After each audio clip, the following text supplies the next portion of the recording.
Good evening, everybody, and welcome to Brisbane by Night Hellfire. When we last left off our darling coterie, tragedy has struck the River City. Clayton, Valentina, and Ashton had, on their own merits, decided to go and talk with the regent, of the Tremere, a man by the name of Malleus.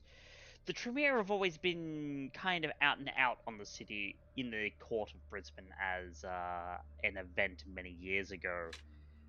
The Night of Bloody Tears, even. Wow, I am tongue-tied. The Night of Bloody Tears forced the Tremere out of the court at the behest of Prince Maylin. Now, with Prince Maylin gone, the Tremere were slowly but surely looking to make their way back into the court's good graces. Unfortunately, that will be a little bit more difficult to do now that there is only 5 of them left. The 3 entered into a massacre. Ghouls dead everywhere. Kindred dead everywhere. And the only survivor, as far as they could see, was the Regent himself.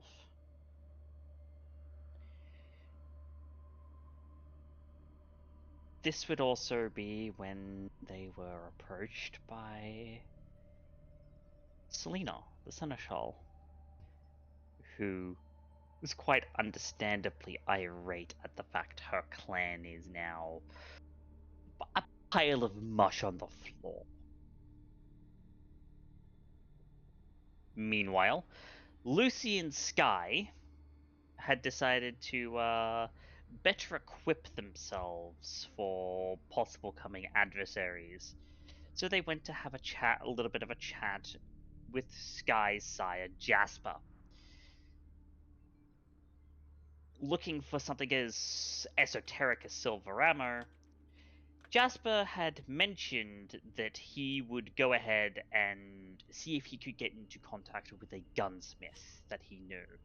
A rather skittish, paranoid sort that perhaps might have been able to provide some assistance with what the 2 girls sought. Additionally, they had a little chat with Primogen Hansel, who just so happened to be listening in on their conversation. Her being rather interested in the things that they had discovered.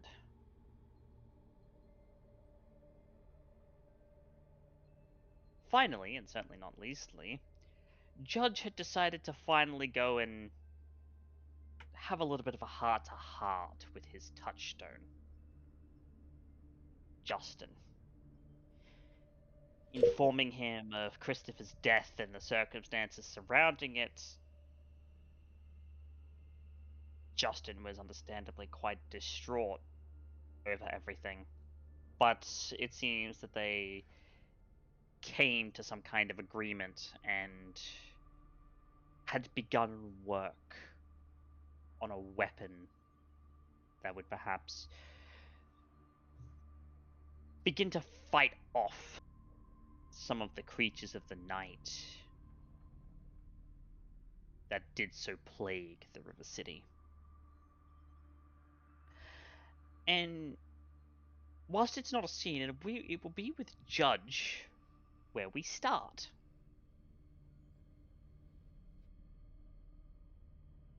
Judge.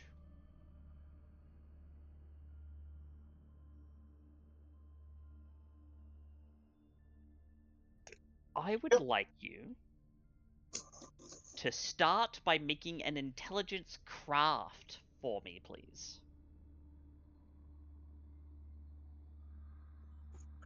Okay.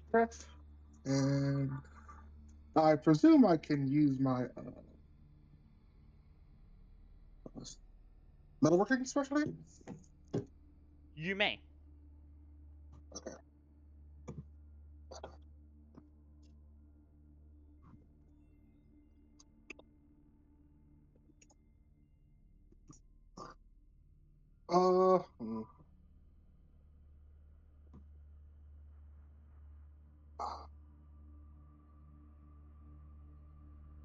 Yeah, I think I should be. Mm-hmm. Yeah, I'll try my luck at browsing for this. Okay. Fuck yeah. All right.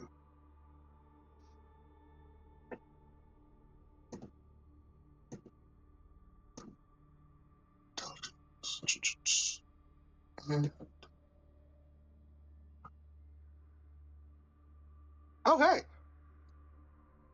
That's 7. Love to know.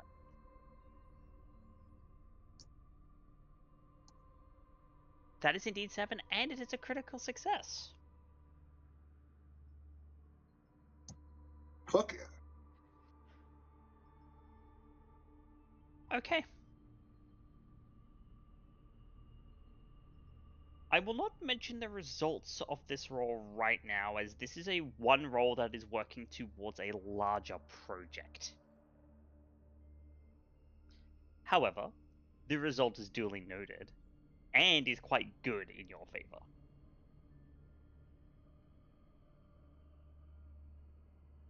We'll come back to another roll that you'll need to make for that a little bit later. I will note too that you will probably be called after this process, so you won't be able to. You probably only be able to make 2 of the rolls that you'll need to do tonight. However, Okay. we'll see how that goes as the night develops. For now, though, we move over to Clayton, Valentina, and Ashton. Yes. You 3 are currently being led by Selena deeper into the chantry.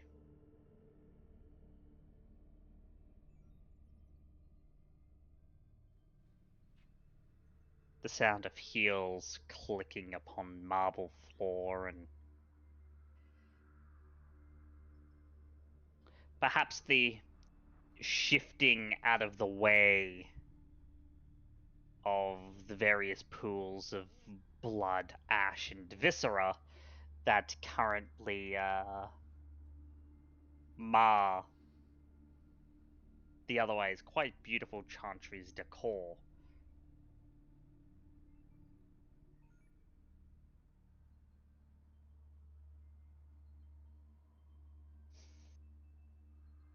It seems that the rather diminutive figure that is leading you along is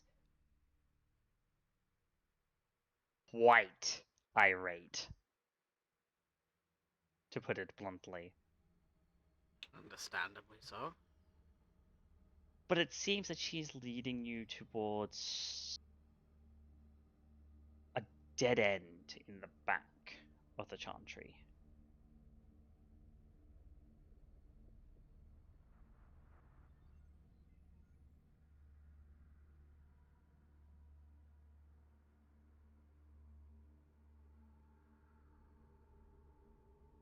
I've already nearly angered this woman. This girl. As she appears to be. Once already tonight, I'm not planning on doing it again, so I'm remaining quiet.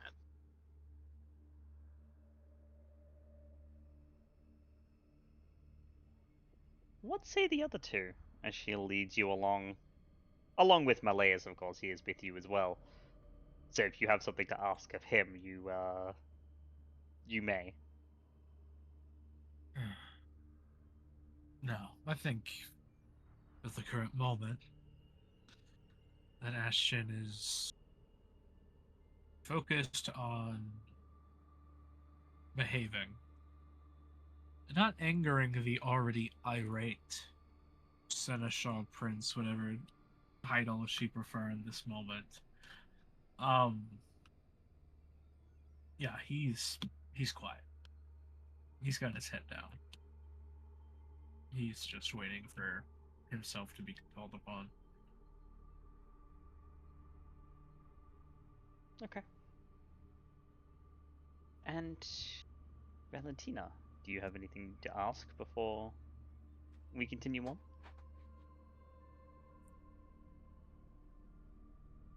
Not per se. When it gets down to it, we've already been given a briefing of what a folly is, at least to my understanding.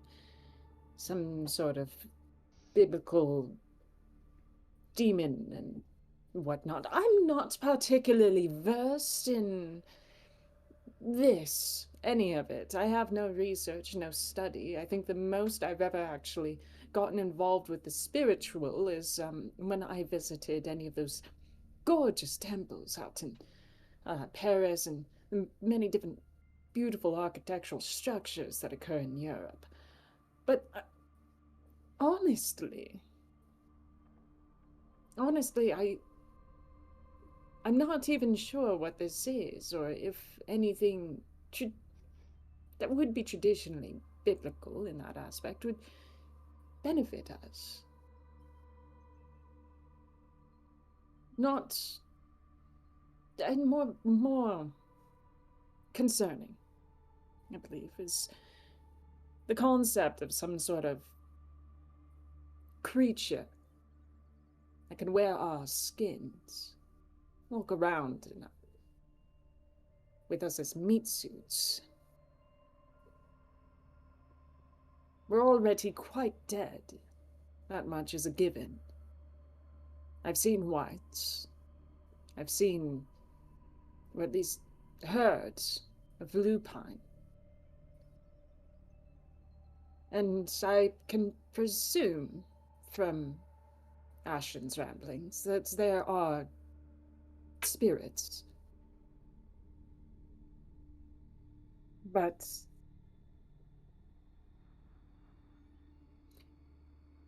a demon is not something that I, frankly, know how to approach. But I do know there are plenty who would. Malaeus seems to be one of them. And I have many questions about how this all went about, what the symptoms were, what transpired, and if there were any signs, if there was any research occurring here in the Chantry beforehand.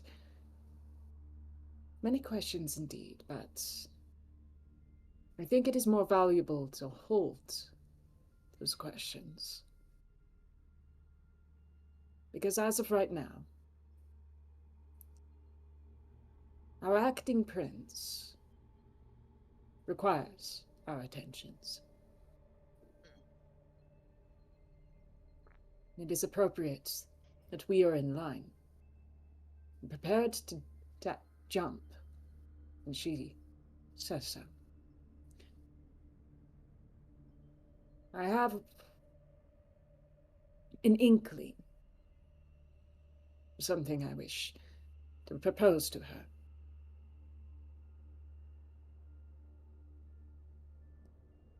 But I will save my tongue until she addresses me first.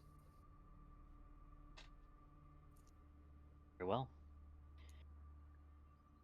She leads you to the back of this hallway. It is a dead-end hallway. And she seems to stop at the wall. Hands reaching out to begin feeling along it. Even Malaeus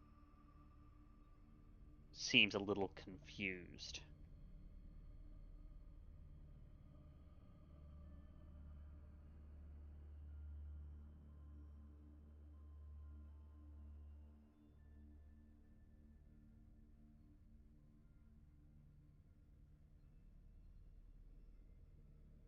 And then you hear her speak. It's not in English.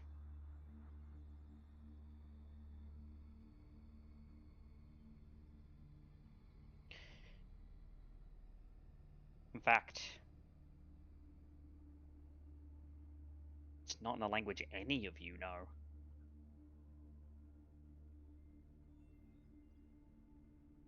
It seems old. Very old. But as she does, it seems that there is a a click. And then the grinding of stone as the back of this hallway seems to open. Like a door.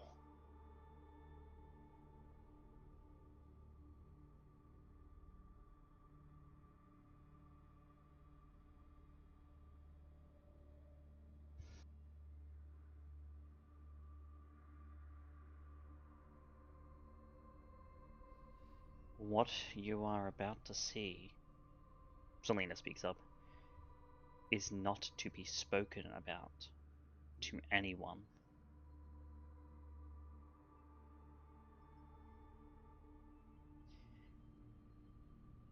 If you reveal this information, even inadvertently, I will know, and the penalty will be summary execution.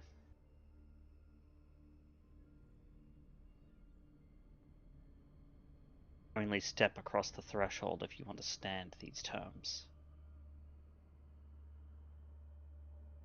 And she heads into the tunnel that is revealed.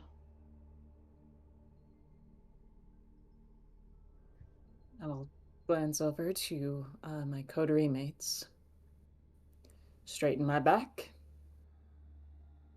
and proceed. I'll follow. Yep, Ashton follows behind. We're so bummed. You will need to duck a little bit. Like this is a nicely hewn tunnel, but it is a little short. So you will need to not necessarily like crouch down all the way, but you will need to bend over a little bit to make sure you don't bump your head. Oh, it's child-sized. I don't say that out loud. I'm just thinking it. It's like a play And place at McDonald's. it seems to go. You seem to walk for maybe a minute or two. Does Malaya follow us? He does. Okay. And the wall seems to shut behind you. As she leads you through to a...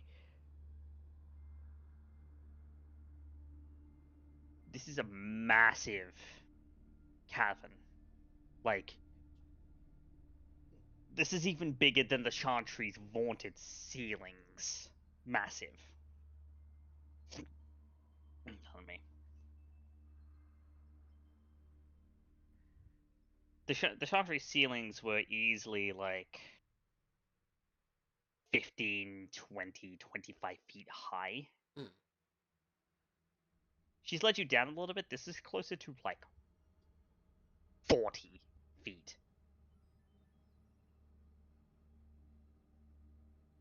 Seem to be a natural cavern, or Partially, it looks natural. Hmm. Some of it very much looks worked, but some of it is clearly natural. And you can tell on the walls, the ceiling, the floor as you walk, there are symbols etched everywhere.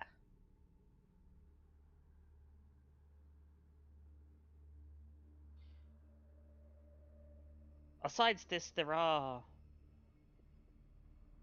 three things that you notice that are important.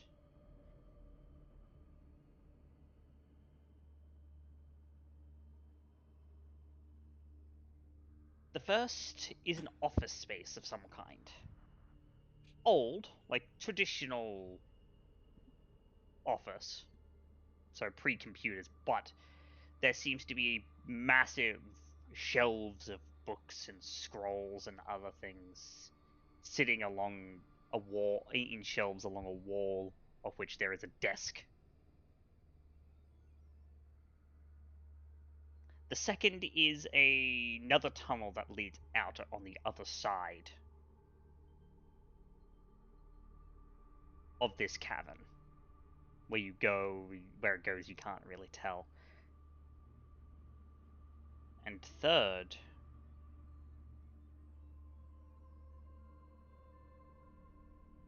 is a sarcophagus.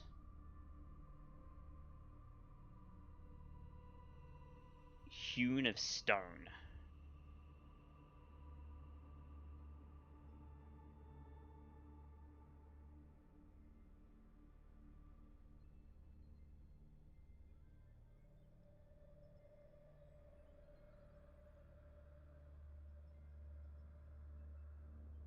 And it seems that she leads you down from the entrance of the tunnel towards the office space.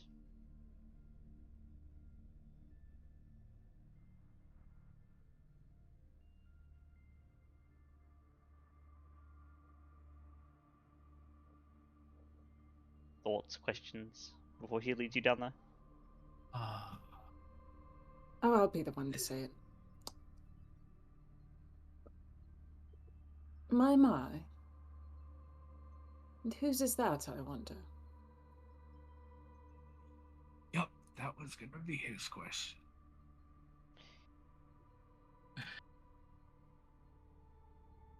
You are free to read the epithet on the sarcophagus, if you can.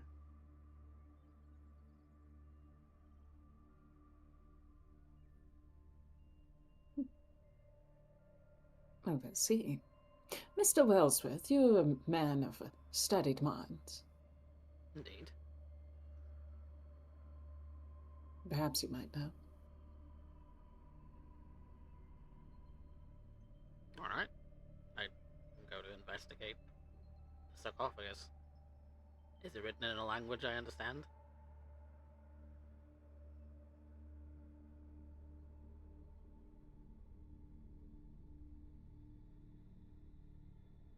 Make me an intelligence academics.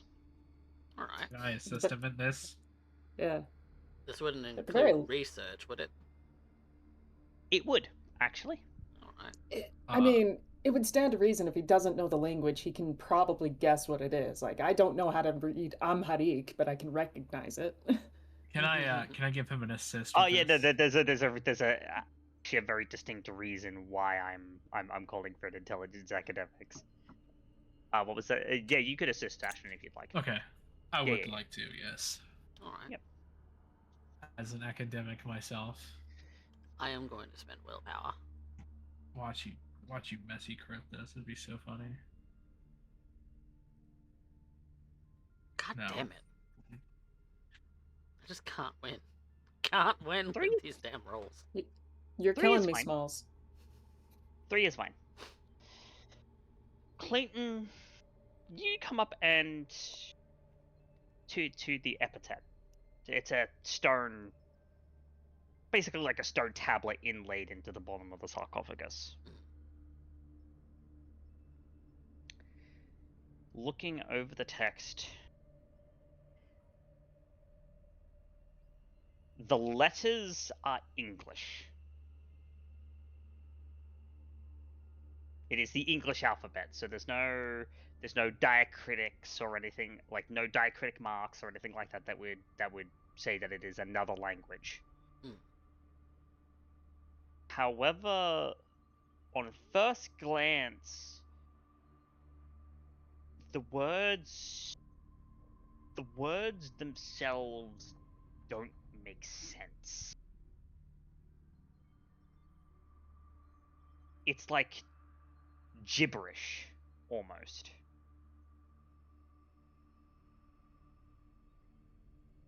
But it's when Ashton points out something, some regularities within the way the words are set up,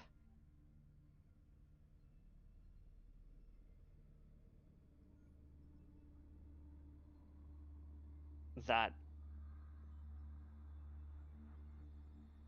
it does reveal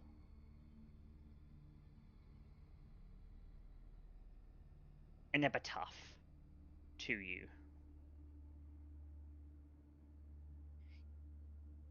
In Latin. Which is a language you do know. It's also a language that Ashton knows.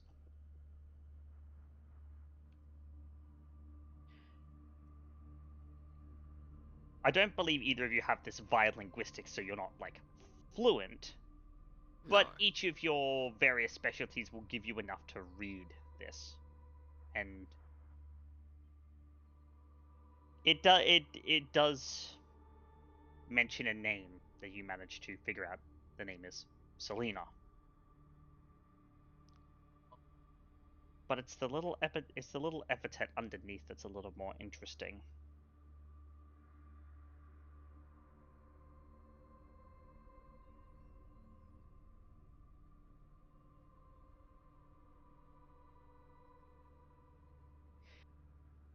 Translating it roughly translates to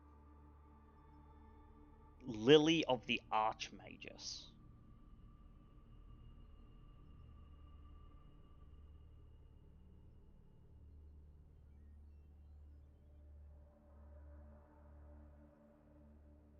Archmagus And is not a Tremere term, is it? not that you're aware of.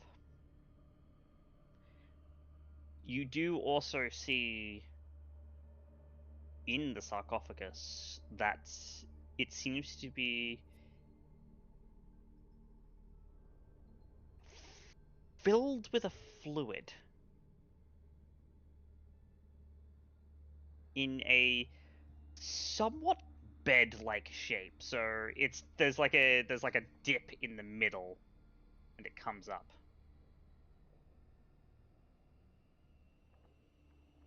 And within this fluid seems to be suspended many flowers.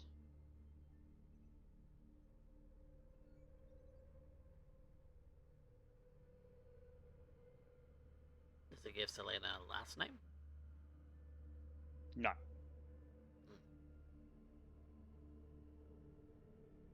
This is gonna be a really out there question. Do these flowers look similar to any of the nature I saw within the Dreamlands? No. Okay. As I said, it's gonna be an out there question. But... They look somewhat like roses. Okay. That's nice. And Valentina, you will also be able to see the roses and everything, because that doesn't require you to know Latin to see that image. What is inside the sarcophagus? Indeed.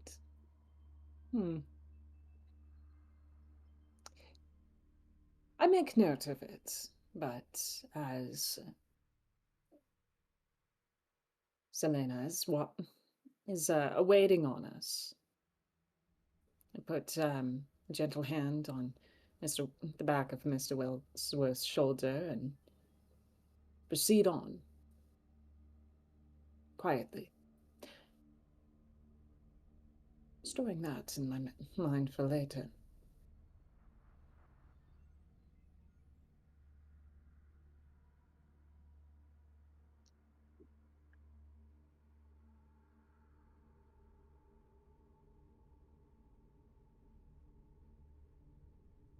And it seems that she's gone over to the shelves and is now rifling through books, seemingly looking for something. And Malaya seems to be just there watching her. Kind of a little bit in awe, because maybe he's seen something that he didn't think existed, or was perhaps destroyed.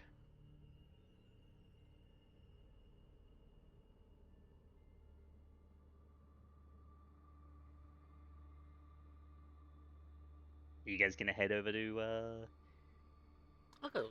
her? Yeah, I'll go. Yeah. And see what it is that maybe she's rifling through Of course. at a glance. Probably, Yes. perhaps I will stop by Malaya's. Stepping close to him. Anything... You seem to have a very... knowledgeable eye about what we are witnessing here. penny for your thoughts. I thought many of these terms lost. Things that, to my knowledge, we only had copies of in Vienna.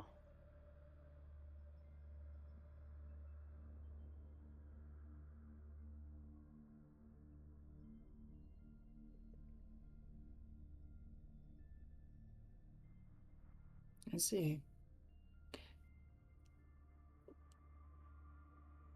Lost to the clan, but not lost to one. Perhaps original copies, if I might be so bold to incline. My thought exactly. And my questioning there is, how? How is that even the case? How could she possibly?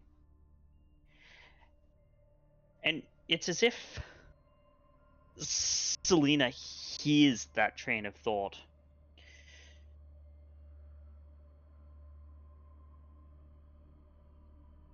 Perhaps if you assist me, I might indeed answer that question. This is far from the most beneficial of circumstances. However, the fact that most of our clan is now nothing more than a pile of goop on the floors of our chantry, my hand is forced.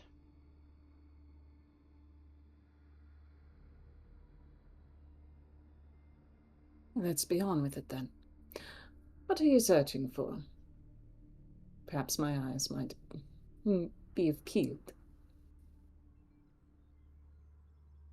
I am searching for, and you see that she grabs the spine of a massive tome and she slowly slides it out. And I mean, this is a big book.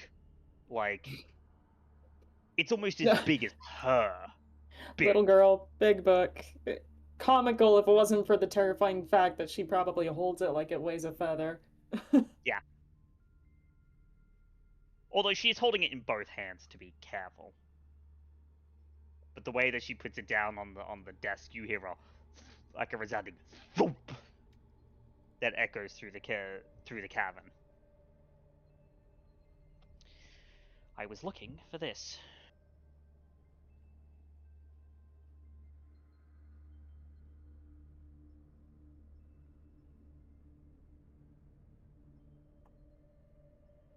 This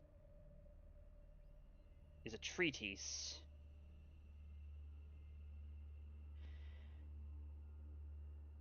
on the malefic arts.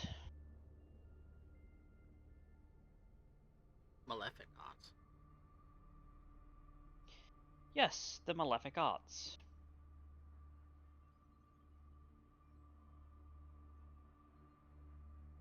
You see,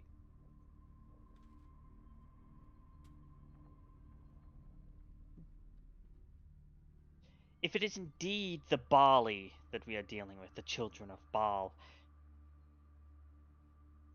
the creature that they are is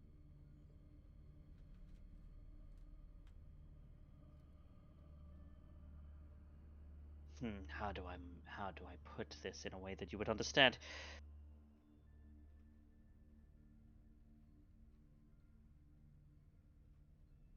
As I'm sure Malleus has shared, it is possession by a spectre of blood. What we in essence could call a demon. They are not demons in the truest sense, for those beings have no hold on our world, and you should hope, for the sake of you and everyone that you love, that it remains that way. Those beings are beings that could delete you with a thought. However, summoning, binding, possession, it tends to be quite universal. And so, and she opens the book and starts slowly flicking through the pages. I am looking for the page on... yeah. And you see that she's opened the page. You could recognize the first word. It's Apilu. The language it's written in otherwise, though, is... It doesn't fit with anything you've seen. It's not even regular lettering. It looks almost like cuneiform lettering.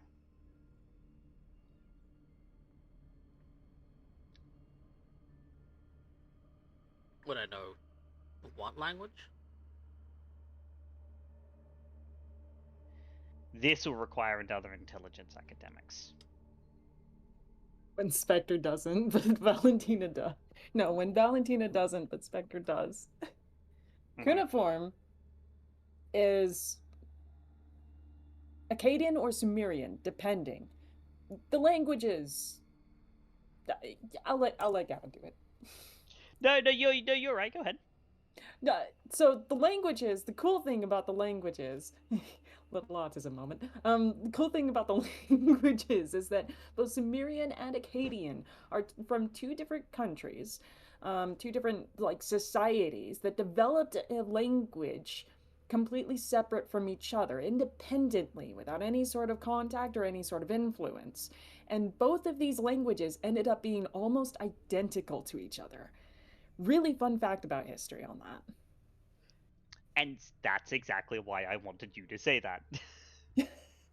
because yes, there is some interesting things here, but yes, you Clayton's can definitely probably not gonna know it.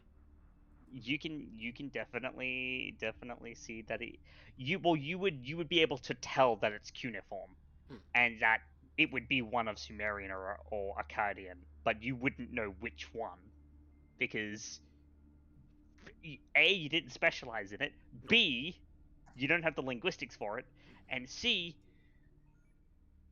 you're a computer guy. The most you would have dealt with is Latin. Yeah. And I doubt I know what an And Python. is, or I've heard of one. And Python, yes. Python. Latin and Python. But in the case of you, Ashton, Yeah. I would say that you would have the same thought, given how your into academics is, and comparing that with your into cult. I would say you would have the same sort of identification. You know, it's one of Sumerian or Akkadian, but you can't tell which, and you can't read it. I was specifically looking at the word Apilu. Oh, Apilu. So Malleus did mention that word earlier, and that word is in English. Okay. It's written in English letters. It's not written in cuneiform. So all three of you can read that word and see it.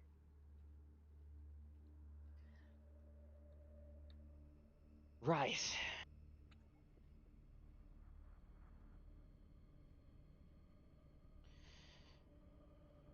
So I'm sure that Malleus has explained to you exactly what an Apilu is. What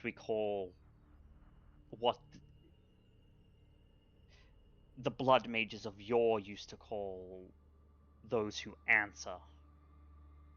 Correct? To a degree. I believe he mentioned that the Apilu were, in essence, similar to the Bali. Demon Not possession quite. and all of that sort. It's a little beyond. The Apilu is the demon in this case. Ah. My apologies. Mr. Wellsworth, I know that you are not a man of the occult. You needn't apologize to me for your ignorance on a topic that, quite frankly, if I had my way, people wouldn't ever look into. But seeing as we're dealing with this sort of creature, It has become necessary for you to have this knowledge, yes.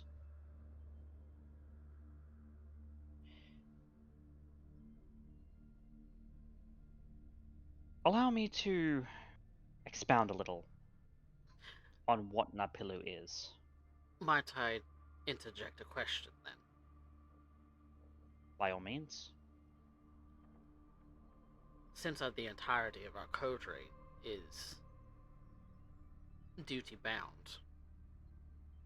to protect the city of Brisbane, as is the Sheriff, the Scourge,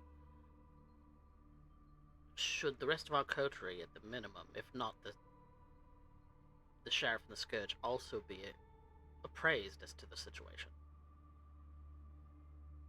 I will inform the Sheriff and the Scourge personally. You may inform the rest of your coterie of what it is that you have learned here this evening. However, do note that before you tell them, you will give them the same warning as I gave you. Anything that is said is to be kept in the strictest of confidence. If it is spread to anyone, I will know, and they will die. So not just this office space, the knowledge of what you were about to share as well. Correct. Just wanted to be clear. Mr. Wellsworth, I don't know how much you know about the otherworldly, but knowledge of these sorts of things is almost as dangerous as the thing itself. I understand in that regard. This city is full of secrets, and those who wish to keep those secrets. Oh, it is, very much so. But it is the perception of a thing that in turn allows it to perceive you. The fewer who know, the better. Correct. I would have hoped that I would have shared this information with others of my clan who had gotten to the same point as the Regent. However, tests and the like have proven that they are not worthy.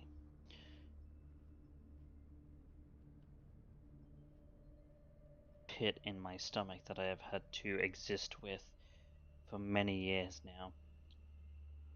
But allow me to expound on the nature of the Apilu. We all know full well of the beast. Yes? The description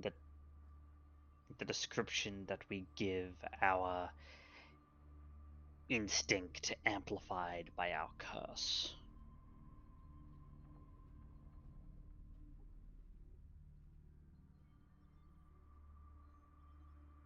This beast is a conglomeration of many things.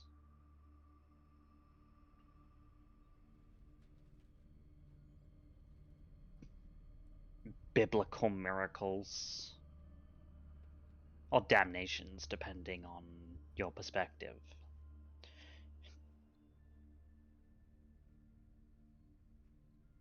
Sins of thousands of years of vampiric existence.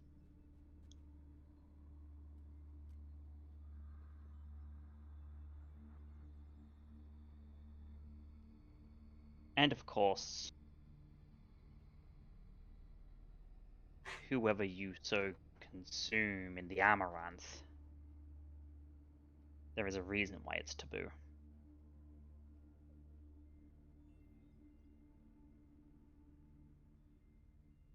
In fact, I could guarantee that Our dear little adjunctive beauty Raven probably hears the voice of that Sabbat woman he consumed in order to become a Toreador, whispering in the back of his mind.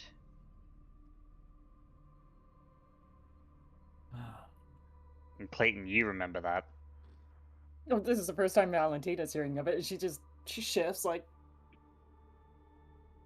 Clayton is not shocked.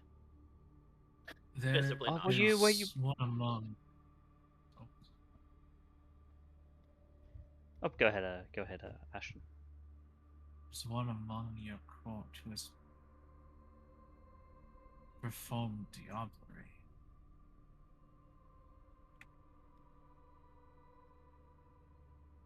He was Thanks. sanctioned to do so. It was a prize.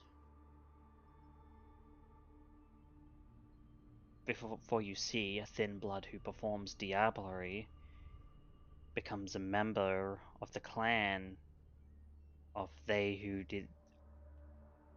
one they diablerize. Is both a blessing and a curse, I hope you're aware. Not that I want to speak up against such things, but I do hope that he was warned of the side effects beforehand. I am more aware of that taboo than you know.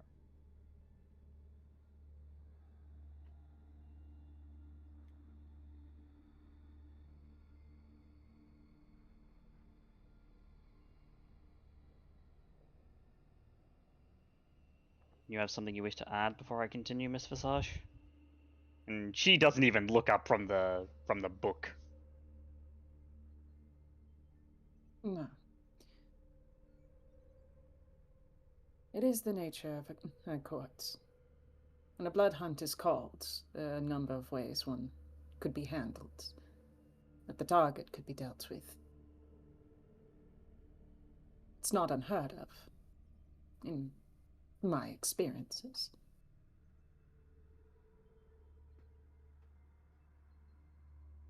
Oh, it has happened many times in Paris. Not even just as the targets of blood hunts, but also for the nature of thin bloods becoming a member of another's clan to become true kindred. Of course. I suppose I shouldn't be so surprised. It was a given that would have been the scenario. Mr. Our dear adjunct of beauty did mention he had experiences before with, what is it, blood alchemy. But he himself mentioned he was a thin blood, and I suppose I just glossed over the implications in that for a moment.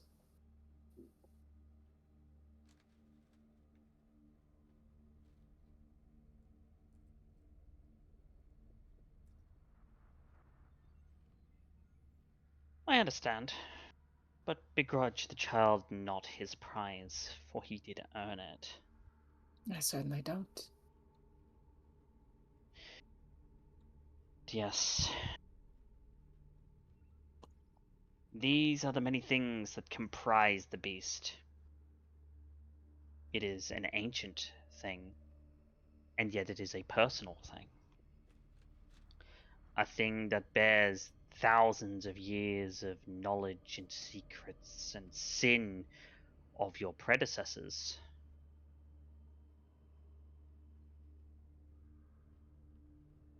And yet has intimate knowledge of you, for it is you.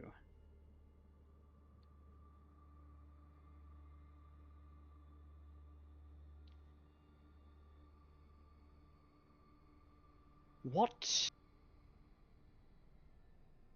would you say then if I said to you that you could call to such a thing and it would respond?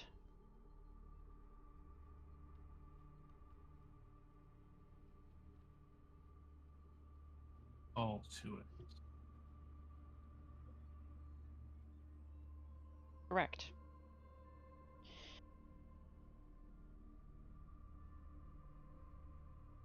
I would say that would be summoning upon the worst of ourselves. Almost certainly. But of course it might not just be yourself.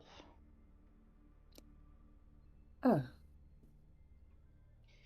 Remember that the beast is a conglomeration of the sin of your entire line.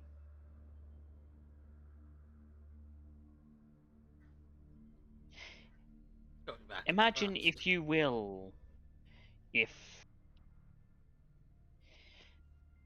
Let us take you, Miss Visage. A rose. Clan Toreador.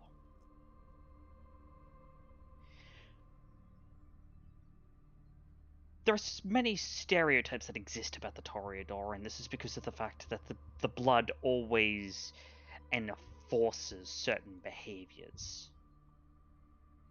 It compels certain behaviors out of the individuals that bear it.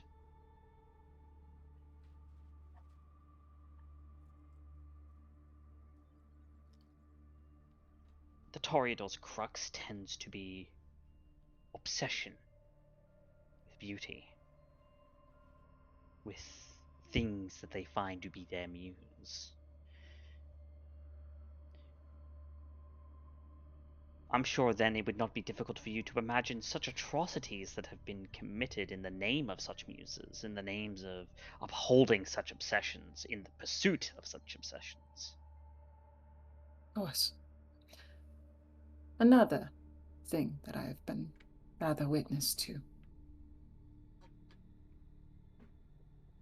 I would bet. But imagine, if you will, the culmination of that. Just a shot of it, even. That you call to through your blood. And it calls back.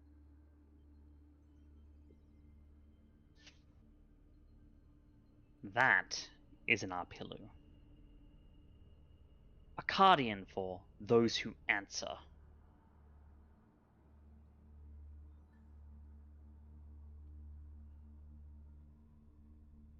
They come in many shapes, sizes, and flavors.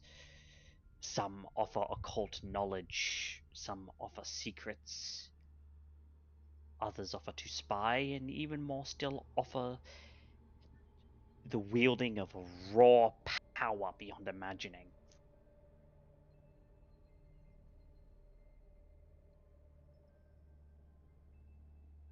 Temptation incarnate. An incarnation of the aspect of the beast. Have you ever had an encounter with an Avilan? No. Not raw, anyway. Because I've never been stupid enough to summon one. Have you seen the effects of an Avilan? I think we all Almost. have tonight. Almost Well. certainly, but this was no mere Apilu. For you see, and Mr. Sacks, I believe you shall get this as a purveyor of what is beyond the veil. What happens when communion becomes possession? When you have given an aspect, or when you have given a coalesced form of the beast, the ability to overtake your own form. Well, my answer is that you'd fall to sin by assuming you want something more specific than that. That is enough. You are correct. You would fall to sin, lose your mind, although it is not in the same way that we fear with the wassail. It is different. It is all-consuming, and unlike the burning hot fire of the wassail, it is cold.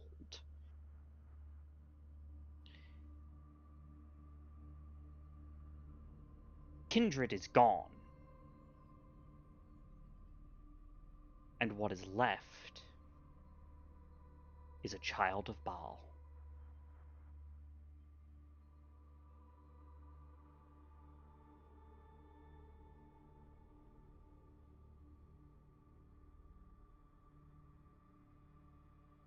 So imagine, if you would, a coalesce, an incarnation of the very essence of the beast, such as it pertains to your clan, with all the knowledge and sin that it has acquired, the power that it wields, now given a regenerating, exceptionally resilient physical form.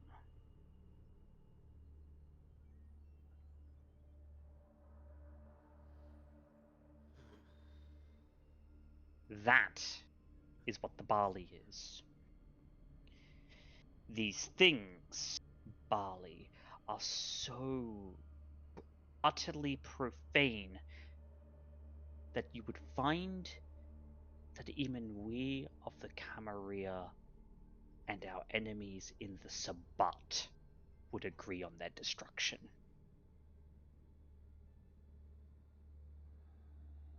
Yes, I know it is shocking, but imagine it.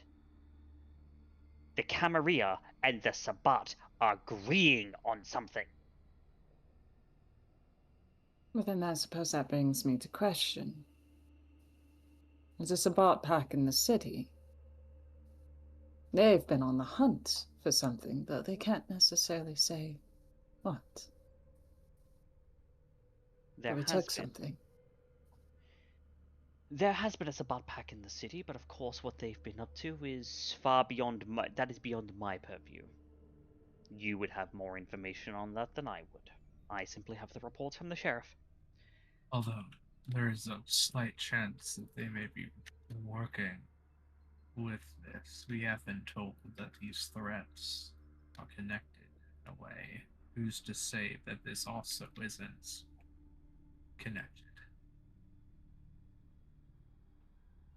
The Sabbat would never willingly choose to work with the Bali. If there is indeed a connection, or they are indeed working for this thing, they would be being manipulated. Unwitting allies.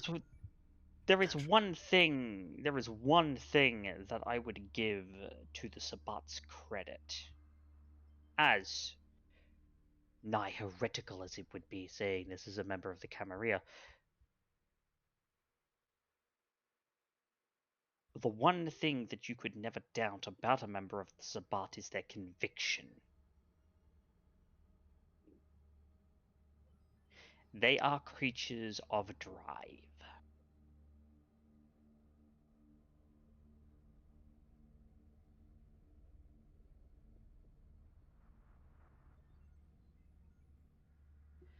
They are our enemies, yes, and they stand against everything that we stand for. And in this case, to know thy enemy is an exceptionally dangerous perspective. Only able to be maintained by a chosen few. For example, those above the rank of even Prince. The likes of your Archons and your Justicias. And your Alastors.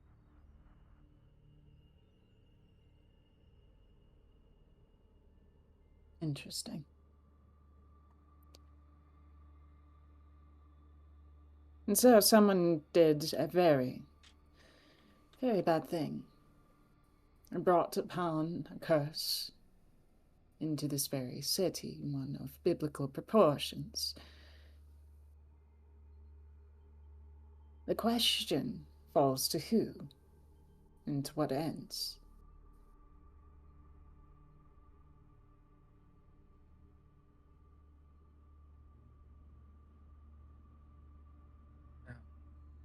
I assume that whoever, because we do know that there has been a manipulation among the mortals. Perhaps the same puppeteer, or perhaps this Bali is the puppeteer, said Thread. I have a bit of a question. To perform such a thing, would it be the same as ritualisms of, say, the Tremere, or maybe the ritualisms that, say, Mr. Sacks here would be more familiar with?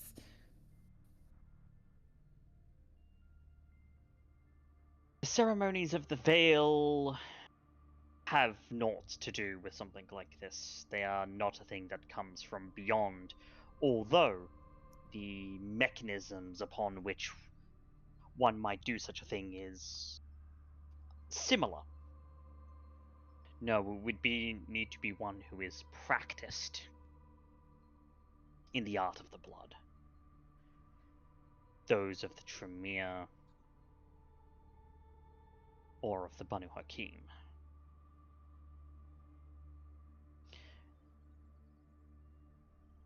However, and this is a very distinct thing that I must point out, knowledge on summoning Apilum at all is rare, even amongst those who work with blood.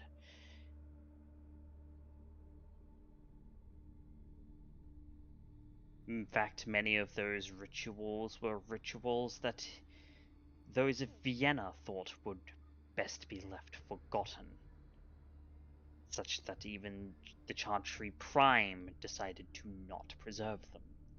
But they are dark. Yes, imagine that, if you would, for a moment. Something so horrifically vile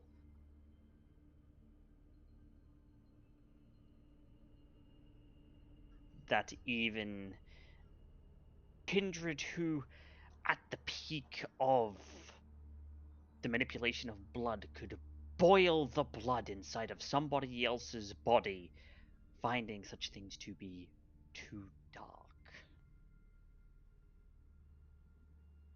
In that sense, I suppose I would have agreed with that decision.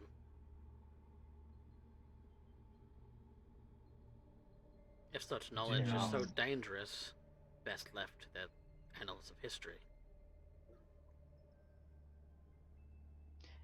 And yet the temptation of power is always present, and always you can expect that one may succumb to such things. I do know of a person in the city who would perhaps want to pursue such knowledge, although his abilities, at least as far as I'm aware, would not allow him to practice, I guess is the better term.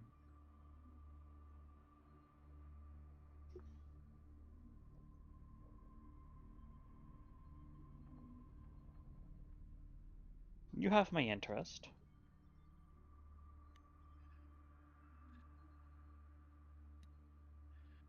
At least I theorize that a very particular piece of literature that my sire gave me is what allowed us to meet in other places than here. I would not be surprised that somewhere within his vaults of darkness that maybe he possesses such literature of other things. He is not one of morale.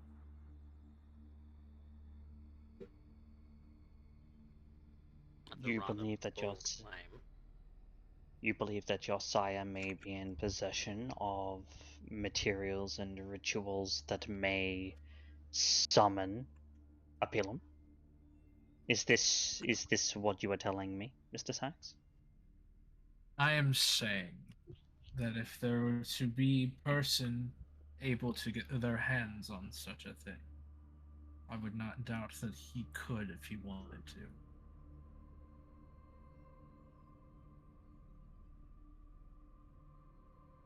Then perhaps you will pay your sire a visit. Perhaps I shall.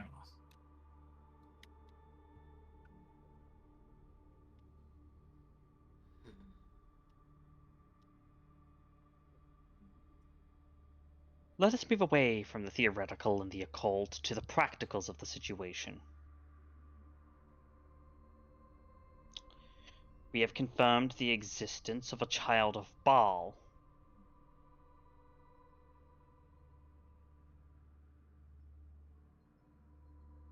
Such a thing must be kept quiet. For the moment that this child of Baal identifies that we have identified it, it will run. It will hide, and we will never be able to find it. And if it survives, And it it could will- come back to torment us again. No, it will simply continue its manipulations as it has been, just more careful.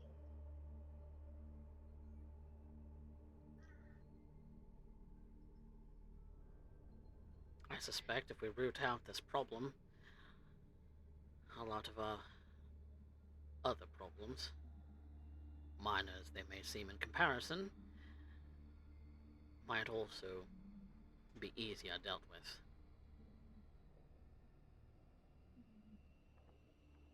Perhaps. It's my theory, anyway. I think another consideration.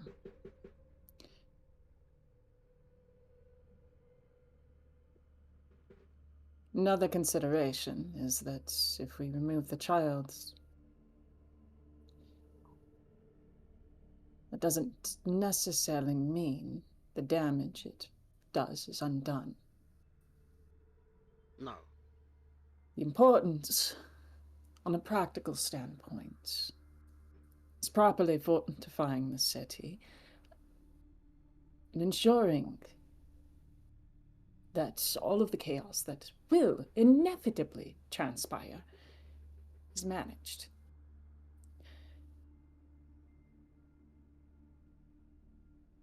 Unfortunately, we will likely have to be making very unusual allies for this. Because now I sense that perhaps the only ones who would understand best to combat a bully may perhaps be the Sabbat. And we've already eliminated one of their own. They will take exception to that. And yet, we also know that there are other conspiracies, likely as a result of this. The Hunters, for instance, who seem to have some broad expanse that we are unaware of at this time.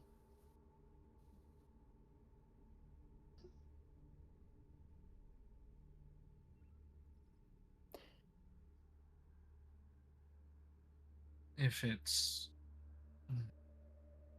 we do get desperate enough, we could also go to the mountain and have a meeting up there with the inhabitants. I don't necessarily take any of us here as the rowdy type, at least I would hope not.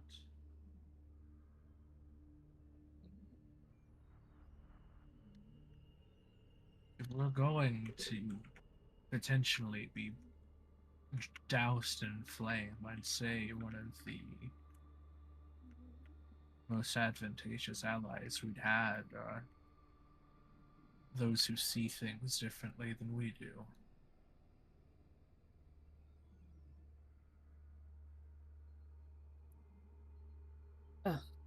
Definitely, I would have to agree with that. But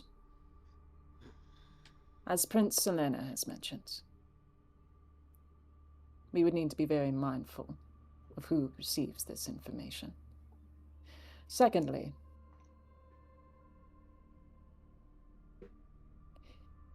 a thought has been running through my mind.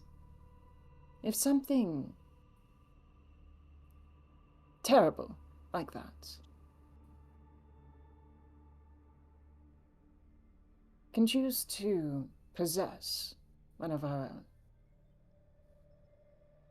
By what means do they do so? Must they be contractual, as it would be in shows or, I suppose, books about how the devil works, or is it more freeform, nebulous? They do so at will, at convenience, when a long manipulation has been established. No, it is indeed contractual. Possession is sometimes a price for the Apilu using their powers in the favor of the caster. Of course, the caster themselves normally don't know the gravity of this price until it is far too late.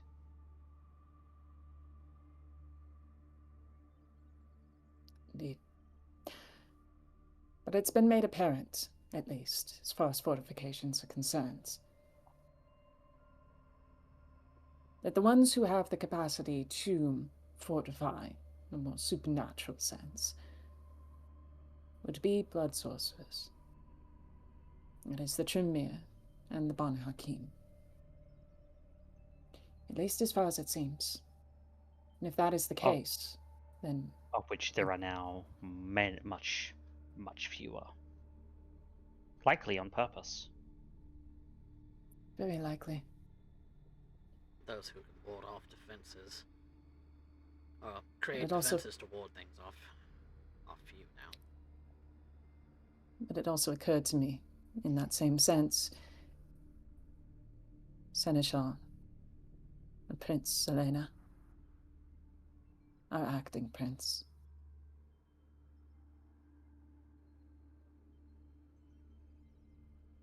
You are the foundation of the city at this moment. You are what is holding up the tower.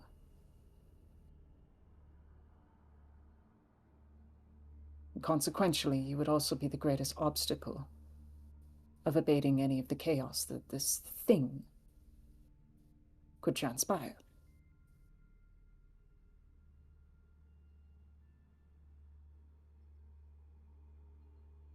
It would stand to reason that it would be targeting you.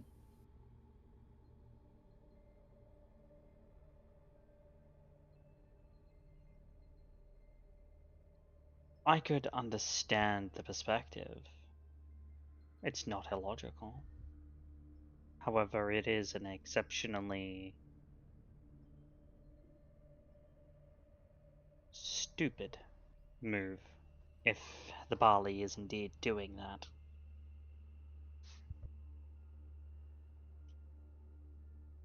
Perhaps if we understood its motives, then we could Oh, head it off. those are far beyond most of our ken. The Bali worked to a plan that was formed before the advent of bronze. Something ancient.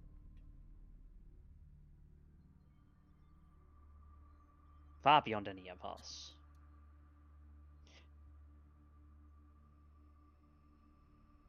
Perhaps, in the grander scheme of things.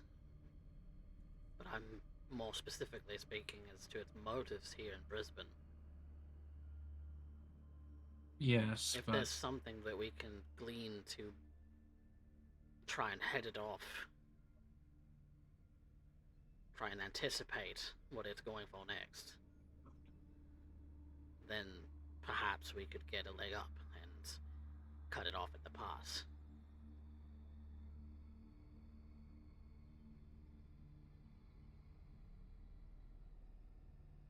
That's my thought.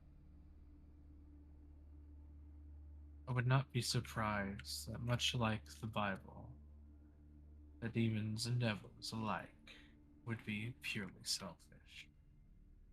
However, knowing from experience, understanding an emotion such as selfishness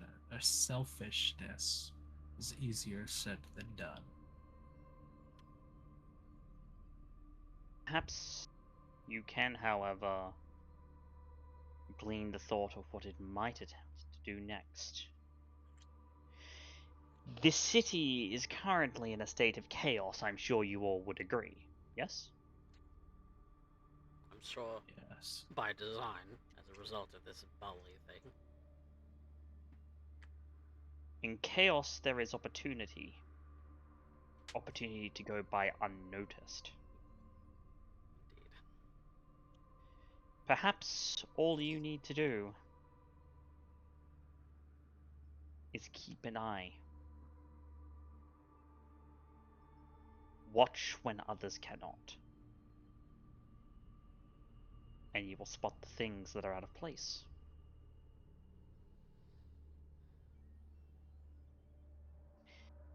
But that is those practical considerations I will leave to you. In our coterie, there's only 5 of us. And this is a rather large city. 6, Yeah. you mean?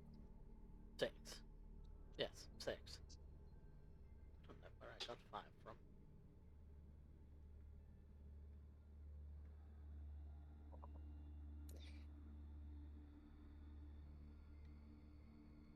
It's Elena.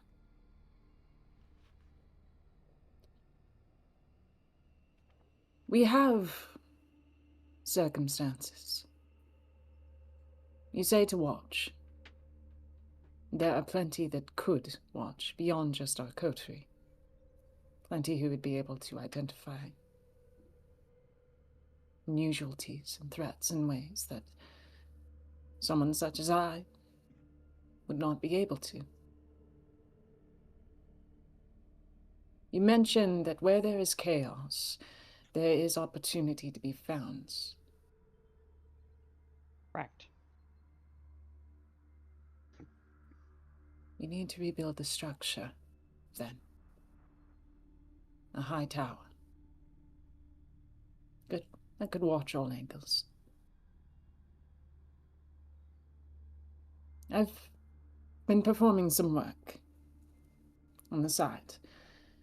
Most notably, reconstructing a rack that could be sourced from within the city itself.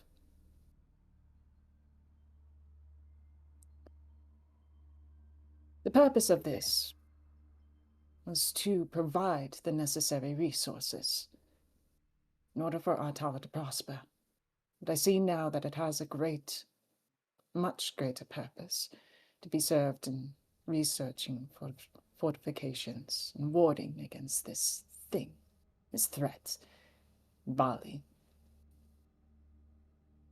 I want to make a proposal that given the allies that we have, there are many that wish to join and take up a cause alongside us.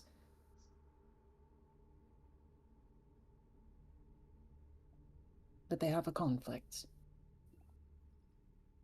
They want the assurance of a prince and of praxis.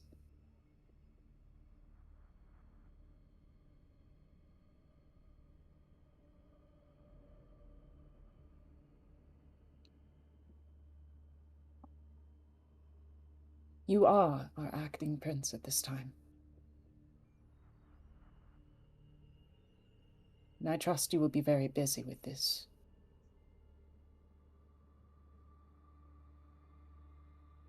And I do not trust that this monstrosity will not try to find any sort of weakness to target you upon.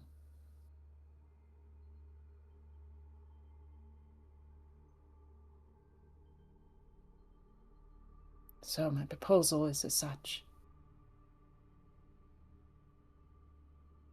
Would you allow me to serve as your representative?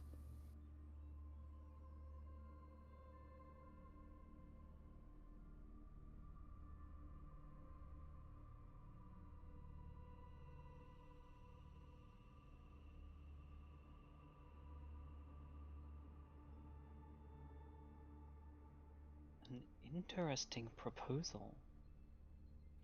Very interesting indeed.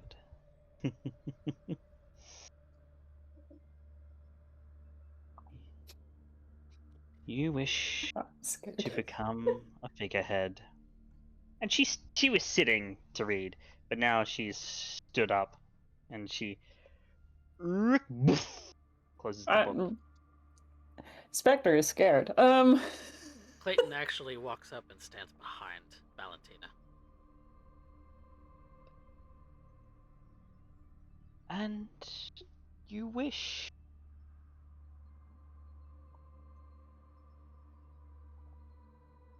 He's kind of off to her right.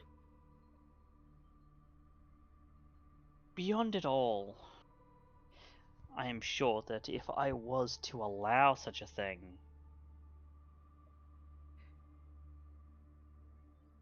it would inevitably catapult you into a position such that you would be able to declare praxis, and you would indeed have the support.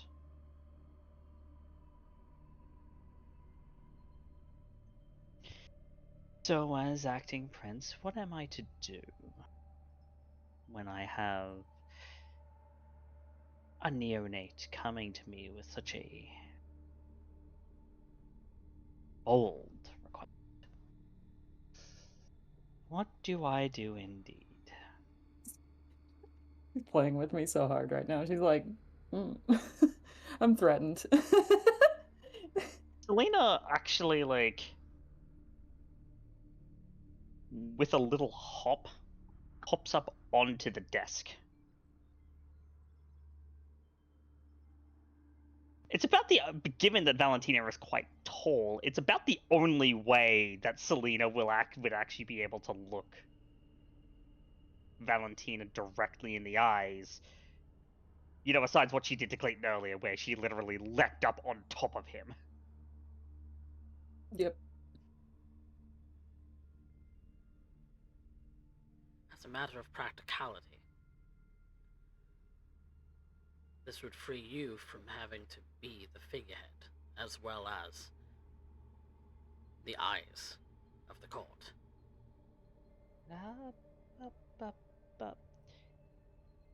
You are right, Mr. Wellsworth. But in this situation, it is not prudent for you to speak.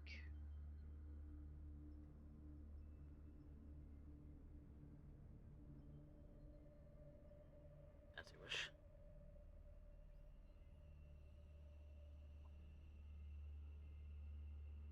And she leans in and tilts your head up, just the slightest bit, with a single finger under your chin, Valentina. And she is staring into your eyes. She's not boring, like, she's not trying to, like, psych you out or whatever. It seems that she's... It's almost as if she's looking for something. Weighing my soul against a feather.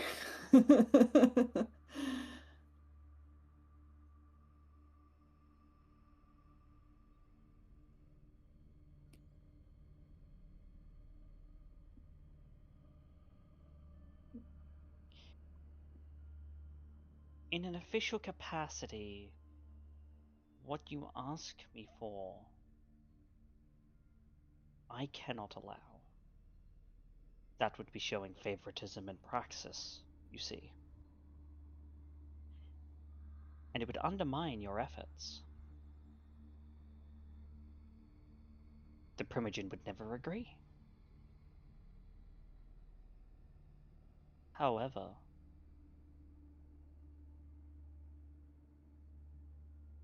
I may indeed sanction you to certain freedoms that would allow you to better do your job.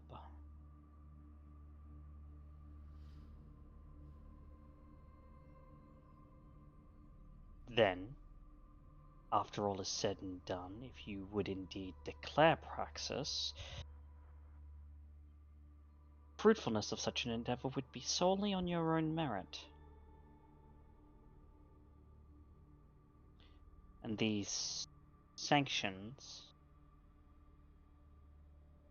these allowances, are something I am indeed willing to give. But you must give me something in return.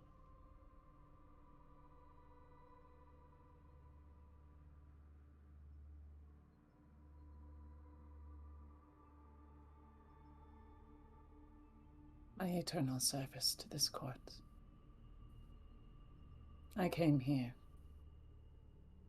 to honor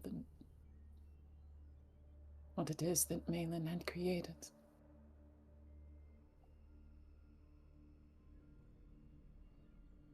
And I shall not see that fall to ruin. She placed her undying trust in you.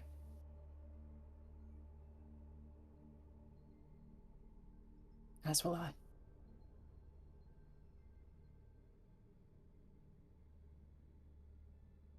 She did,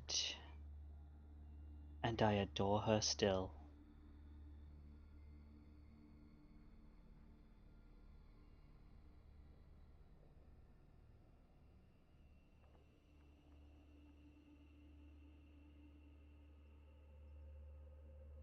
Would you be willing to stake your very soul on it?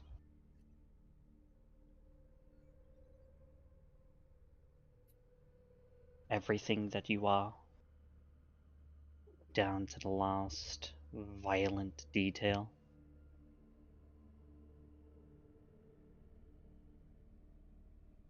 I would.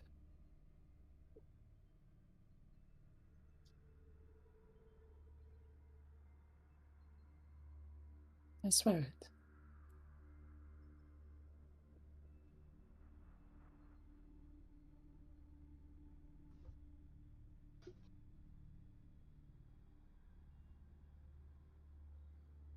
And she leans in close.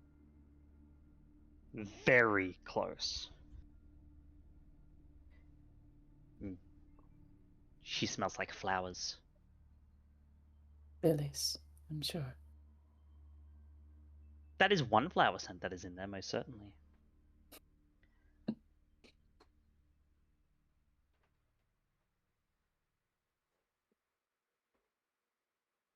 I and the court accept your devotion.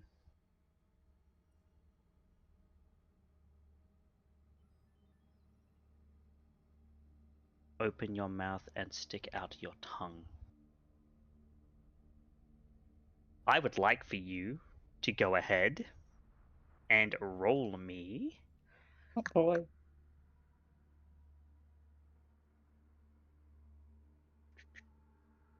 Intelligence resolve, please. I want to jokingly say, oh no, not my best roll. Oh, That's literally the best I could have done. without a crit. Yeah. That's crazy. 4 successes. On 4 dice. 4 successes on 4 dice.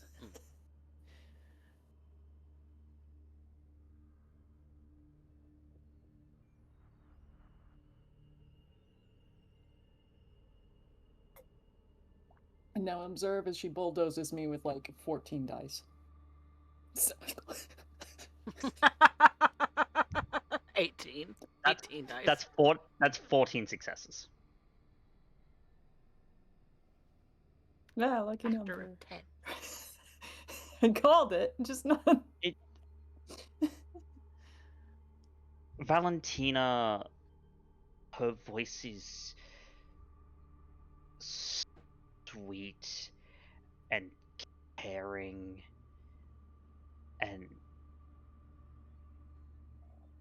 it's like the moment she says it, every nerve, every last little tiny piece of you wishes to kneel in submission. And you do. Try as you might, you cannot resist.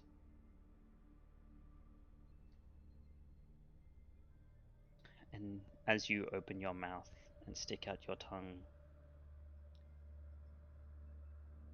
she brings up her thumb.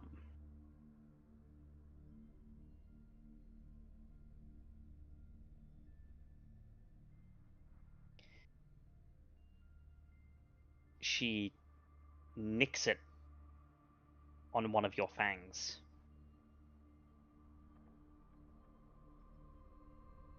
And gently slides the thumb down your tongue.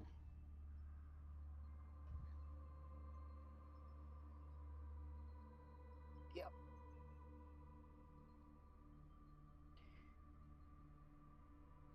And she leans in to murmur something into your ear, something quiet. I want to overhear. I'm right You there. You may make a wits awareness. I would also like to overhear. He knows he bitches. I'm literally like right behind Valentina, so. Although I have something that you do not that will help me for this. Go on. Not that I think she's trying to hide it or anything. It's just being very personal. Mm-hmm. 1, 5.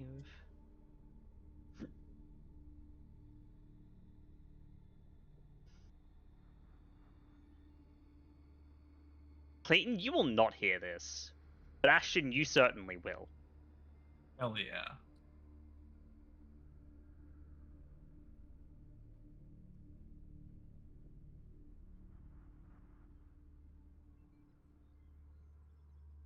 You, tomorrow night, will come and find me at the roots of Eden. Alone. And we will talk about your new position.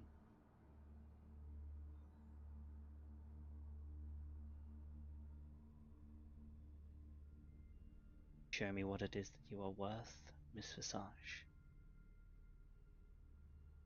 And For you have put yourself before judgment. You may now close your mouth and swallow. And she leans back. she'll do so. Her eyes shut and close for a moment. Some reverence passes over her face, and in all her years, her few decades as kindred,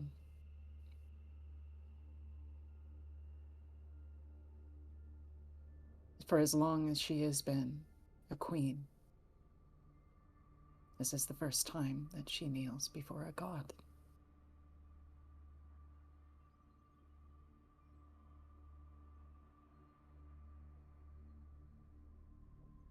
Valentina, Mm-hmm.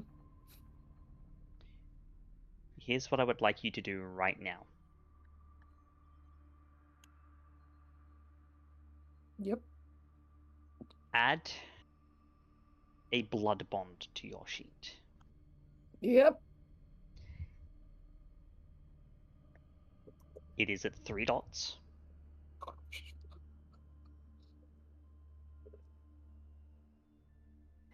And it is with Selena. Boom. Done. Oh, I She's also not- have the long bond flaw, just so you know. So it'll decay slower. Ish. Implying it would decay at all. I will eventually.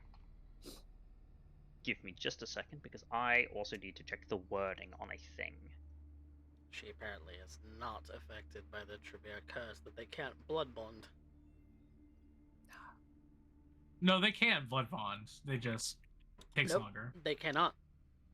Variant Bane. For kindred, they can't. Oh, okay. They can blood bond mortals, but it takes additional drinks. But the primary bane is that they can't blood bond kindred. Yeah. Okay. But Selena was never the same thing as the rest of her clan, and so it would stand to reason that she probably has the variant bane or circumvents a lot of the rules of banes in the first place, because Methuselah just break rules. Well, there are many reasons why it is as it is. Yes. Maybe you might find out about some. Maybe. Spectre would like to know. Spectre would love to know. Valentina has no fucking clue. I love playing characters that don't understand anything.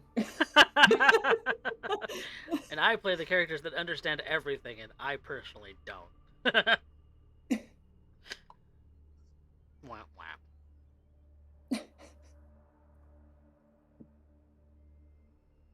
You will learn.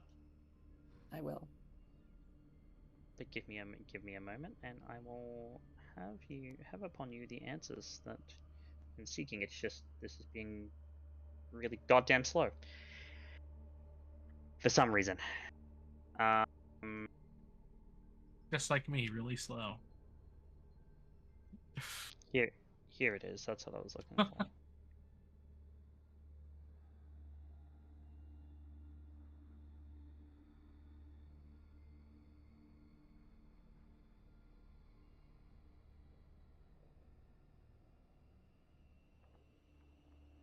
Okay. Valentina, what hunger are you at? Ooh. You are now at hunger 0. Shit. Well, What? okay. The fuck? I'll take it. Additionally, well, for the next month in game time, Mhm. your blood potency is increased by 1. Oh, fuck.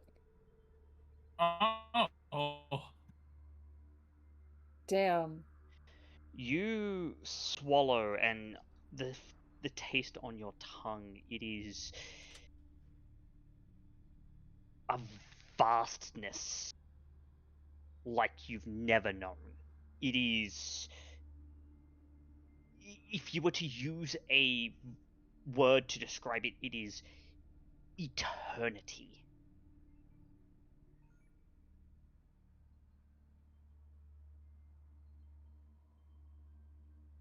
It is rich, and it is light, and it is refreshing. It both pleases you and slightly churns your stomach at the same time. It is euphoria and rapture, and it is as if someone had condensed down the last 1,000 years of human existence with all the pain and the sorrow and the joy and the disgust and everything condensed into a single drop of blood. And it is beautiful.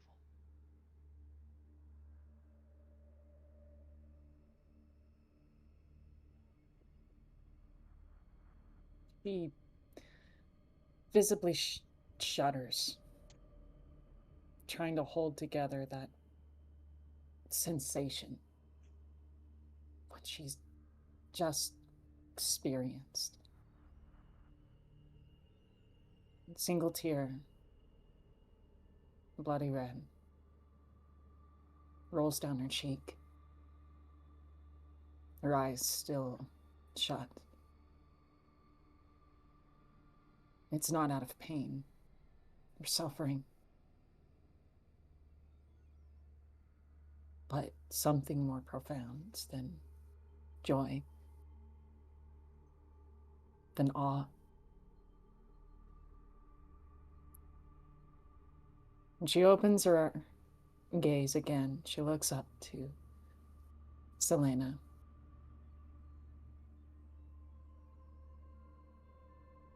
She responds in sort of a shuddering breath. Thank you, my prince.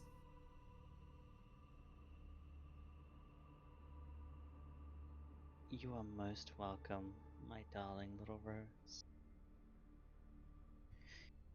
You have my leave.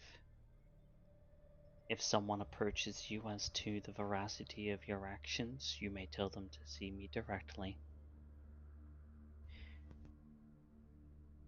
But understand,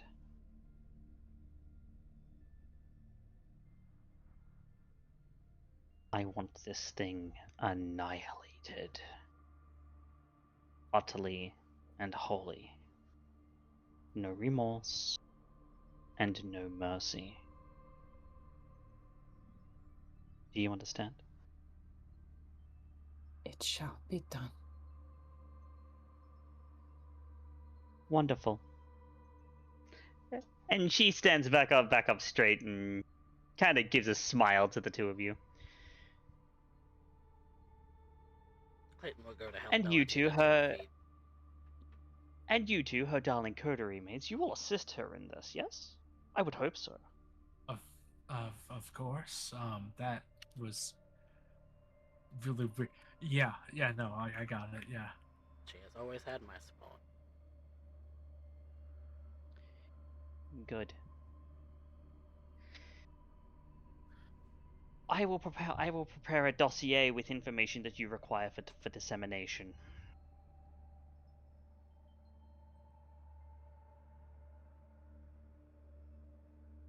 I will hand them to Valentina when we meet tomorrow evening. Until then, gather with your coterie. Tell them what it is that you have found here and the gravity of the enemy that we now face. Of course. Yeah.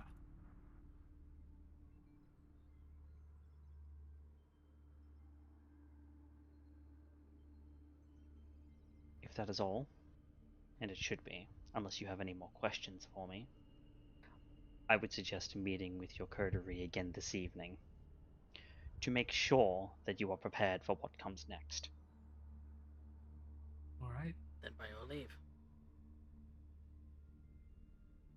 Valentina stands up, and soon as Selena gives the nod, she swivels on the heel, clacks her way out.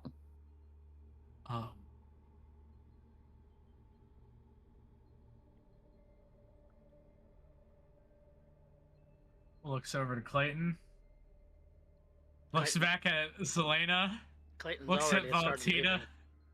Looks back at Selena. Looks back at Valentina, and then just starts walking. Maybe that process perturbed him a little bit. But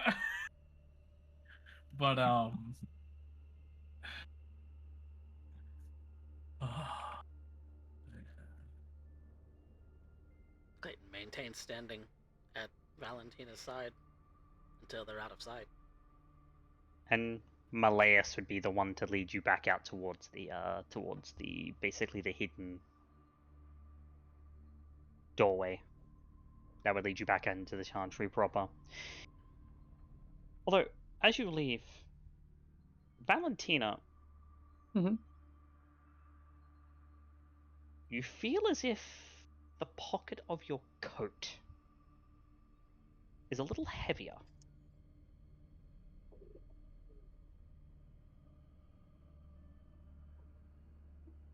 Pats it down. And you feel that there is an object. She's gonna subtly peek at it to see what it is, not necessarily pulling it out. It feels like a card.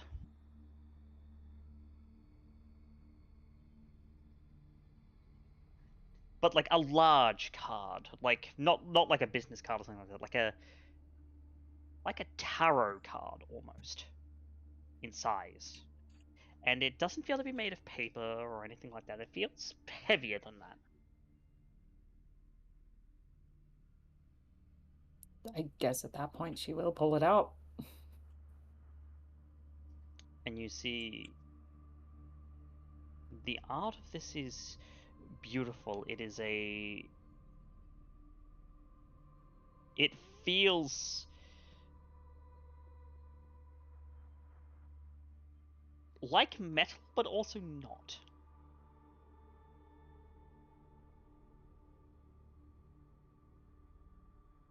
It looks like paper, but it feels too heavy to be paper. But you see the art is of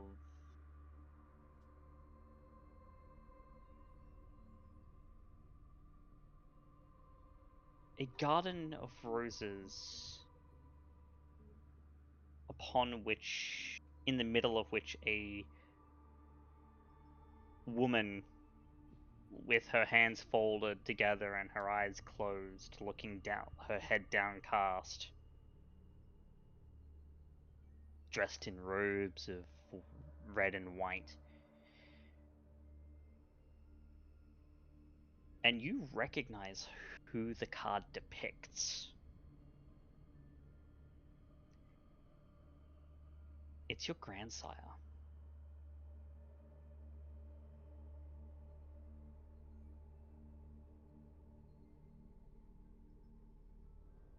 Now I need to pee, so we're gonna go on a very quick break, and then we're gonna pivot over to Lucy and Skye, for the scene that they're doing this evening, and then we'll have you all meet up after that. Sounds good? Sounds good. Yeah. All right, everybody, we'll be back in a few minutes.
Welcome back, everybody, to Brisbane by Night Hellfire. We'll be returning to Ashton, Valentina, and Clayton in a little bit as as they have the aftermath of some things to go ahead and deal with. But in the interim, whilst they are indeed being led further into the depths of the earth, into a little sanctuary for the Seneschal, given that a sarcophagus with her name on the epithet is there, Skye and Lucy.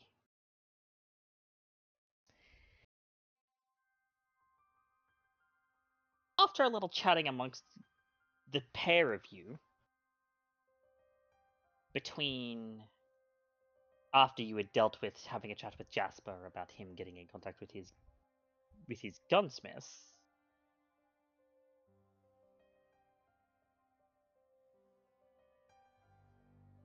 there was a mention of some training.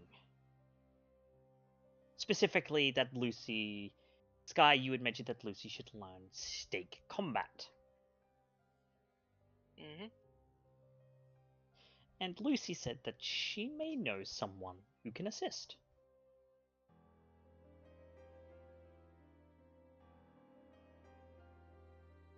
And so it is that you end up, of all places, at Club Faith.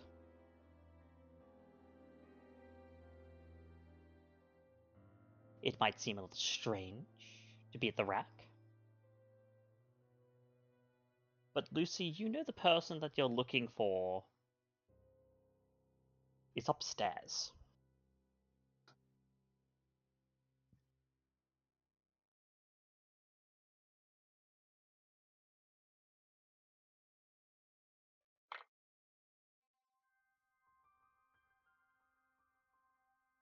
What you doing? Well, given that I know where she is, I'm probably mask on, hood up, going to lead Skye through the place towards the stairs go up. Okay. Just as a question, what are both of your hunkers at? 1. One. Cool. Shocking. Okay. Yeah, they're kind of shocking, actually.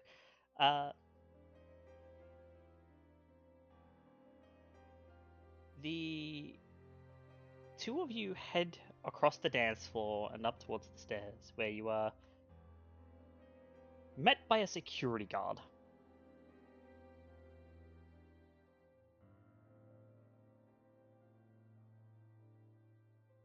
He's seemingly blocking the path. Whoa there, VIPs only. You on the list? I have no idea. I didn't call about a list. I'm here to see Sarah. That was her name, right? Yeah. Okay, let's just make sure.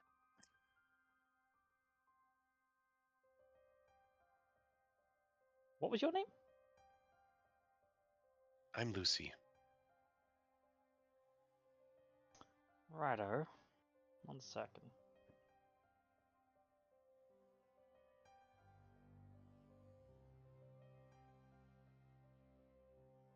Call for. Yep. Yeah, I got a Lucy here.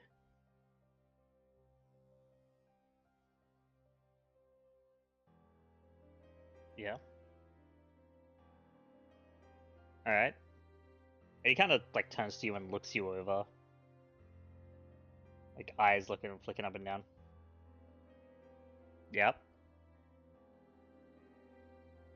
Yep.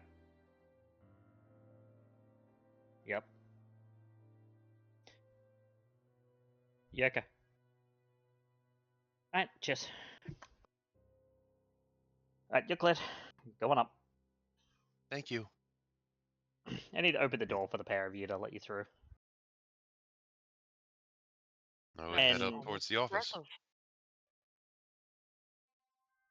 And Oh. yeah, you head towards the offices across the floor of the VIP lounge. This is one of the people I got introduced when I got to the city. Ah, Um, I wouldn't make her angry. She's probably she's stronger than I am, and definitely a better fighter. that almost sounds fun. But I'll refrain. I hope. And she'll laugh and start walking towards the offices. You pass through the VIP lounge, and of course the debaucherous things going on there. It's not so debaucherous as the likes of, say, the pit. Skye at this point has definitely seen worse.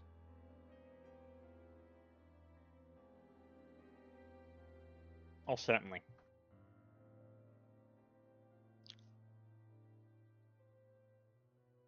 And as you enter into one of the offices, or you get close to the offices rather,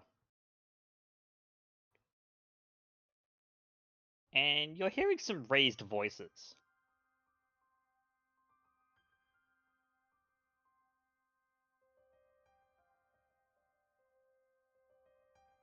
Lucy would just kind of stand by the door and wait.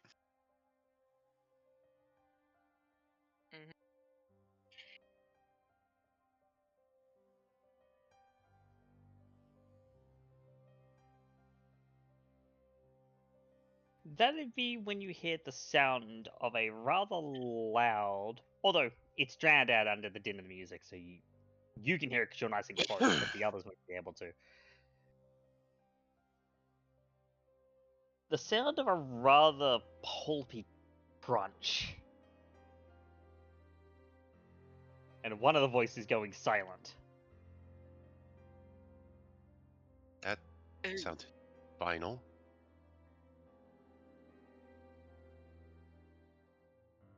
Does sound quite final, yes. Yeah. I hope she's in a good mood. You gonna knock on the door? Oh yeah, I'm gonna Skye knock. will. You hear a sigh from behind the door and murmuring. It's like, Jonathan, if that's you, I swear to God, I already told. And you see the door open. To reveal Sarah. One of her hands very clearly covered in blood. Not Jonathan. Oh. No, you certainly are not. Come in. Much better than what I was expecting. We're not interrupting, are we? Oh, no. We were, just finishing. And if you look as she kind of ushers you in and closes the door, if you look over to your left, you can see that there is a person that has been turned into pulp on the floor, twitching. That can't be good for the carpet. Oh, it's very easy to get bloodstains out of carpet. And she like looks over towards the closet. And there's like a little shelf of like cleaning agents nearby. If you can get it, hydrogen peroxide's supposed to work really good. Yeah, but that bleaches the color of the carpet. No, we got some special enzyme-based cleaners. Works with the good old rug doctor. Got a rug doctor in the closet there. But no, this is a pleasant surprise, Lucy. I wasn't expecting to see you. How are you doing? And she'd sit down. She'd sit down at the desk, kind of just small smile on her face. Do you mind if we sit down too? Yeah, of course. And Lucy will kind of skip over and sit down. Well, Skye things have falls gotten slowly. interesting, and my friend here said that I should probably learn how to fight a little bit better with stakes. Stakes, amongst other things, including how to disarm people. Ah, yes, the wonderful art of melee combat. Because, yeah, it's good to be able to just stick your fist through somebody else's ribcage, but sometimes you gotta use something a little, you gotta use an implement. Yeah, except for holding them, I can't really take them alive. Well, us. It's less Humans about are easy. fighting our kind versus, taking, say, a hunter in alive.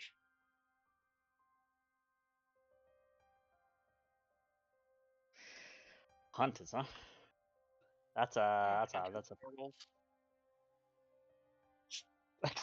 fucking excuse me. What did she say?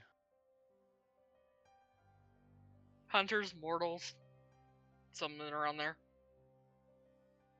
Yeah, the bit where she mentioned werewolves under her breath. No, she didn't. She didn't. Okay, I thought I heard you as just like hunters, mortals, No, werewolves. no, you probably heard me say mortals about the same time I opened my bubble pop.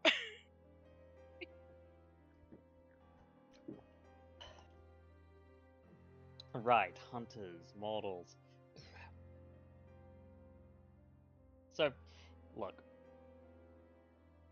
with your strength, yeah, you're gonna break bones real easy, especially on a mortal. In fact, on a bad day, you could literally just walk up to a mortal, put your hand on their head, and go.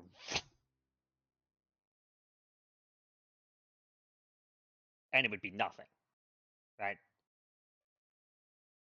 That's a rather gruesome mental image that she's painted. Just Yes, this, pancake. yeah, squishing someone with one hand. Yeah, even the last kind of our kind that I captured, I accidentally pulled his arm off. Yeah, but he'll survive that. Yeah. For a while, at least. Yeah. So, you're looking to learn technique. Stake and kindred. Incapacitating mortals so that you don't break them in half. Taking weapons away would be really good. Yeah, she found that one out the hard way.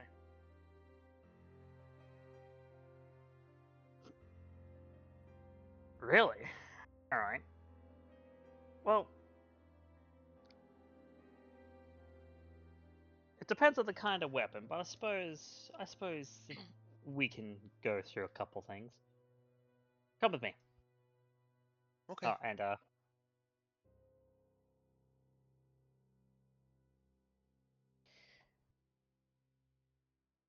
also, just a sec. Call for Seth? Yep. Clean up in my office. Yeah, the special kit. Yeah, just shovel it in the incinerator downstairs. Yep. Don't I pay you to not ask questions? Good boy. Come on, pace up. Okay. Over now. Right. Let's go downstairs, shall we? Okay. And she doesn't lead you to the stairs. In the back of the room, she leads you to an elevator.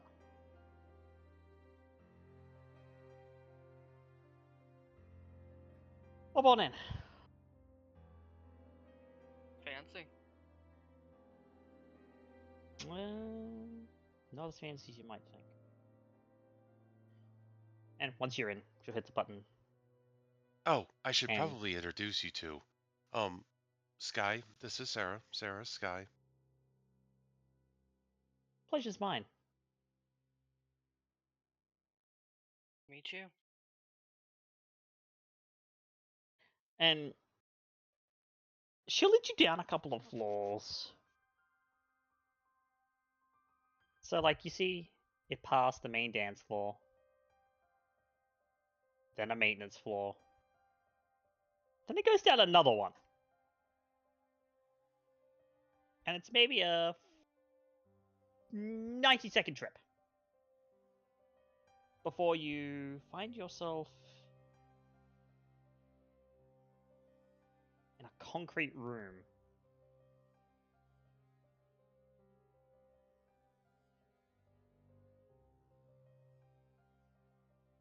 There's a cage in the middle of the room made of chain link. And the inside seems to be kind of strewn with blood and discarded bits, like teeth.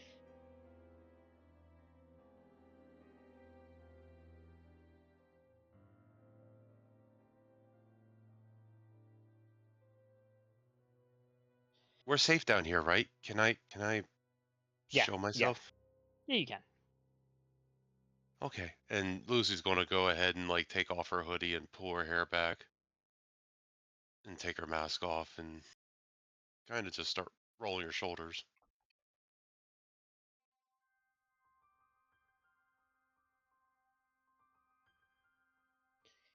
I can imagine the fun times that were had down here.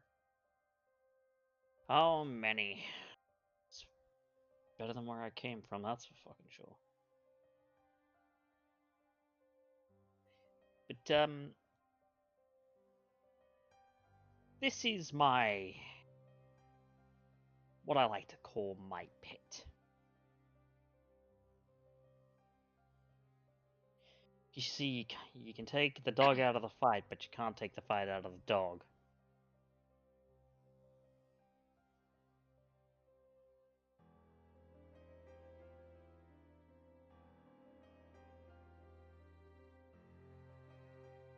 We wanted to work on disarming, so I think I've got the perfect thing for that. She's gonna go and pull out a few knives from a nearby kind of like cabinet. Knives, stakes, a couple other things. She's gonna lay them out on a nearby table.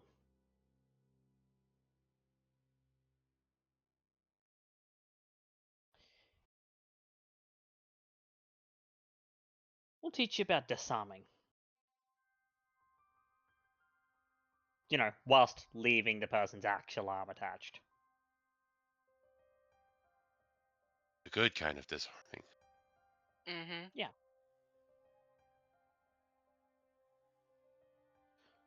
I'll give you a demonstration first, and then we'll see if you can do it. You want to give me a hand, Skye? Of course. And She's taking off her outer shirt and putting her one pistol on the table before following in.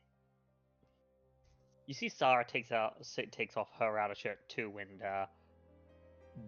good lord, that musculature.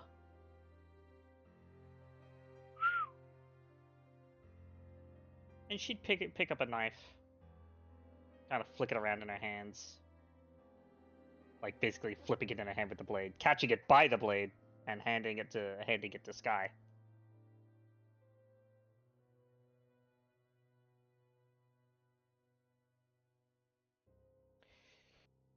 Right, so disarming. Disarming an opponent isn't a matter of strength. She got that in spades. It's a matter of technique. Where you place your hands, how much force you exert, what they're wielding. It all very much matters.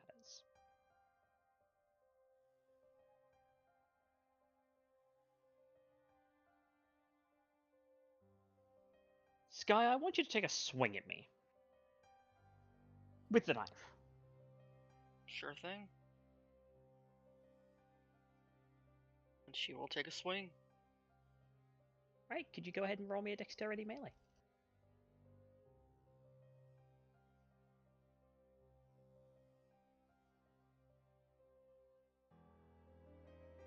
That's That's 5. 5. Okay.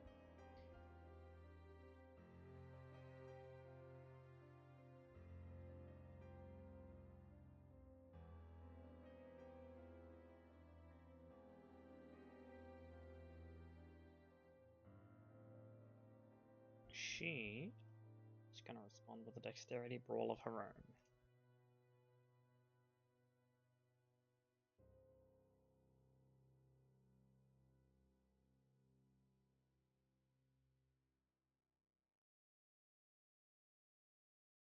And she is going to spend a willpower to do some re-rolling.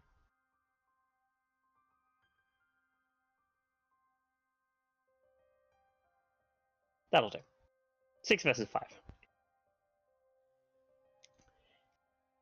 Skye, you swing the blade, and it's a fast, like, proper swing. But you see that Sarah seems to step in past you, the blade barely missing her cheek.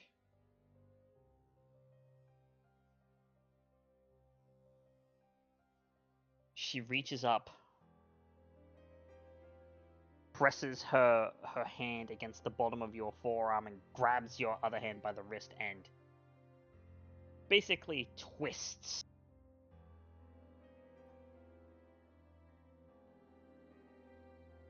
Which would cause you to drop the knife as those muscles are twinged and force your hand to kind of open and reflex. And the knife would clatter to the ground.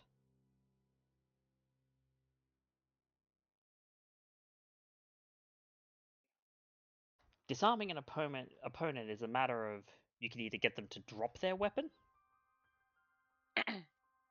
or you can wrest the weapon from them. That also isn't as simple as just simply walking up and trying to pull it out of their hands.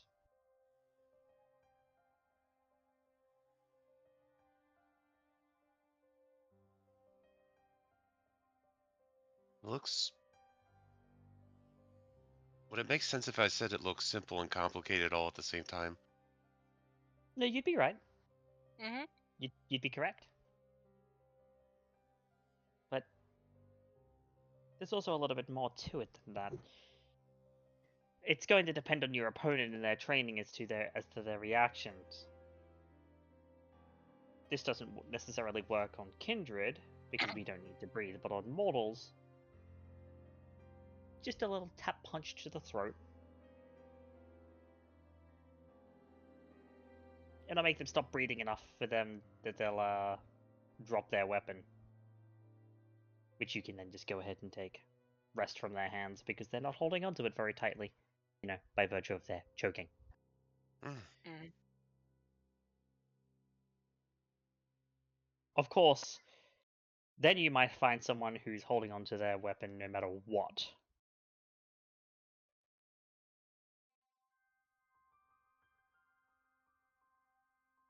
There are many. The basis of it is that there are a couple of different focus points that you want to focus on.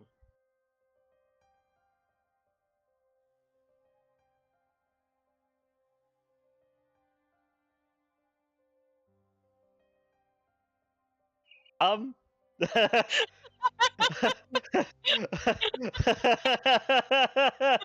power of Christ compels you.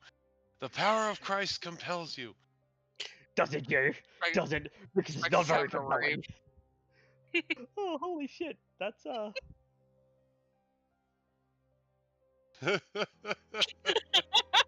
Okay. There's a full-on rave going on in that room. Yep. Yeah. Let's just go deal with that. But she says there are a couple of different places you want to focus on, and she basically used Skye as a kind of a dummy to show. In here, in the hand, the palm, the wrist, the muscles that run along, up to the lower arm, and even into the shoulder. You could disarm someone by pulling them into a simple arm lock. And she'd even like twist her own arm backwards to show what that arm lock would look like. Actually, just someone pulling it and leveraging upwards.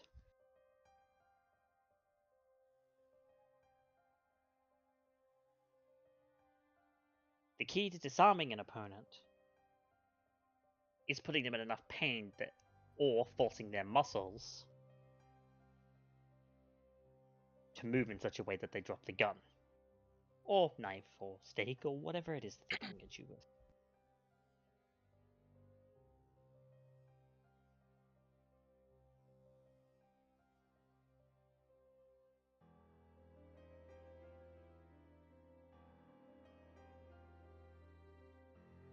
And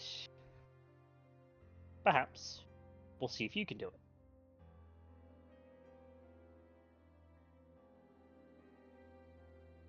And she'd pick up the knife and offer it to Lucy. Okay. Lucy would take the knife. I'm going to show you how it will feel to be disarmed, and then I will hand Skye the knife, and I want you to attempt to disarm her. Okay. Go ahead and swing at me.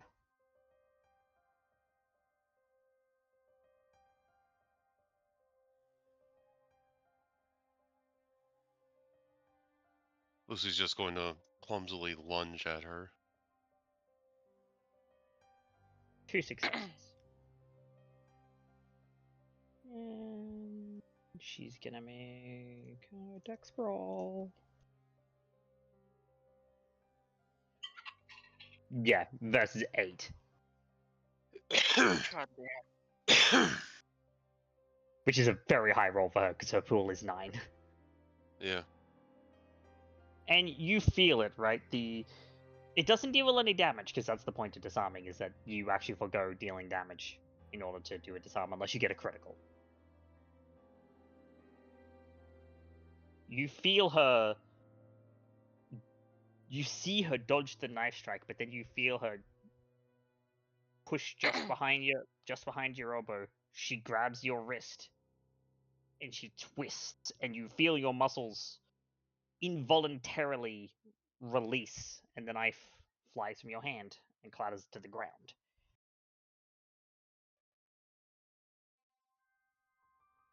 Huh. She's standing there flexing her arm and like looking at her hand. I let go It even feels though I fine. didn't want to. It feels fine. Like, once she lets go, your hand feels completely fine, but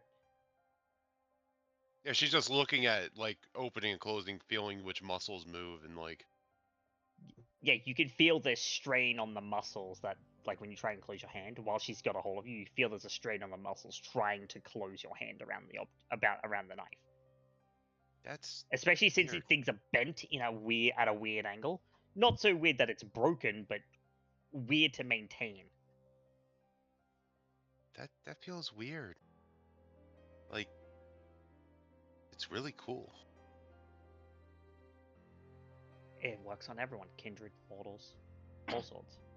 Well, you have, as long as you have muscles. Yeah, exactly. Mhm. Let's see if you're able to do it, then. And she'd pick up the knife and hand it over to Skye. Skye, I want you to swing at Lucy, and Lucy, I want you to attempt to disarm her. In the way that I just disarmed you. Okay. Let's see what you got. What's the disarm roll? Dex roll. Dex roll.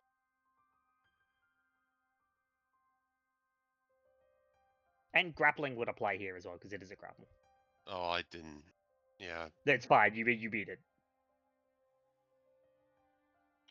And Lucy, it seems that the now that you've gone through the motion, like you yourself have been through the motions, you understand the basics of how that works. And so when Skye swings the knife at you, you see the knife coming. You know where it's going to strike, because it is aimed at you, right? If you don't move, it will hit, and it is a knife, right? So you will get stabbed. It will hurt. It will hurt. Mm-hmm. But you shift your body out of the way. And you do as Zara did. One hand on the wrist, other one on the back. Push. And push and twist. And the knife just falls out of Skye's hand.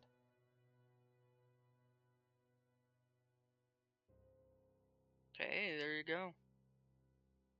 I didn't hurt you, did I? I tried not to put all my strength into it. I tried to do it quick. It takes a lot to hurt me. Okay. I accidentally break things all the time, so No, you did well. You did well.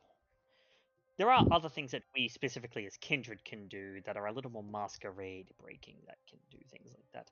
Certain powers of those who are tough can disarm quite easily. As can simply taking the shot with your body and then forcing their hand, grabbing their wrist and squeezing until they let go of the weapon. I am quite However, tough too. that does require you to, take a melee weapon attack directly to the chest. Mm-hmm. So it's not really recommended.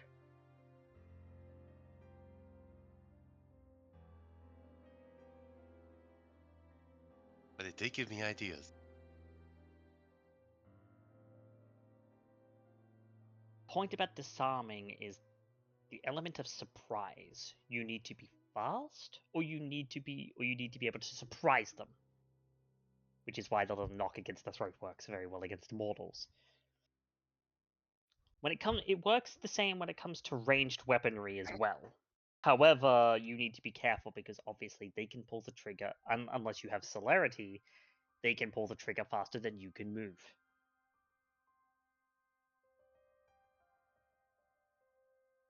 So that's one of those where the art of surprise is normally better.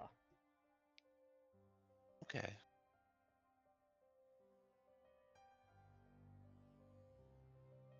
Which is where it's usually my place to do that one.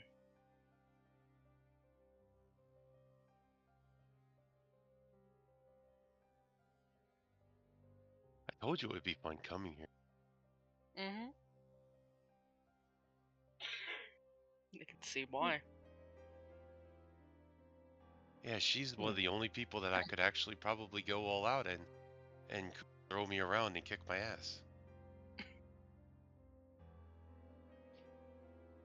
Well, I am due for a fight down here. Got someone coming along who owes me a favor, who wanted to pay with trial by combat. Oh, So if you wanna sit down and watch, I'll Just watch you sounds work. like it'd be entertaining.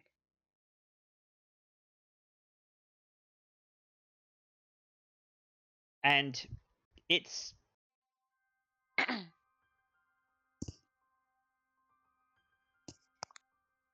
it's not too long after you say that. She gestures to some rather comfy seating. There's also a little bit of blood wine I keep down here just in case you're thirsty. It won't slake any hunger, but it'll keep up some appearances, you know. I've never tried that before. And she'd pour you a glass. I wish I was old enough that I could have tried real wine before I got turned into this. Yes, the drinking age in the United States and all of that. Yes, they'll let you go get shot at 18, and yet you can't drink until you're 21. Now that I think about it, that was stupid. It is stupid. And Lucy will take a little sip. It doesn't taste like a lot. It's not sustaining, but you are the big thing though is that you are able to keep it down and it doesn't taste like ash. Which, I mean, even drinking water tastes like ash to you. Yeah. So. This is interesting. And it's only a little bit after that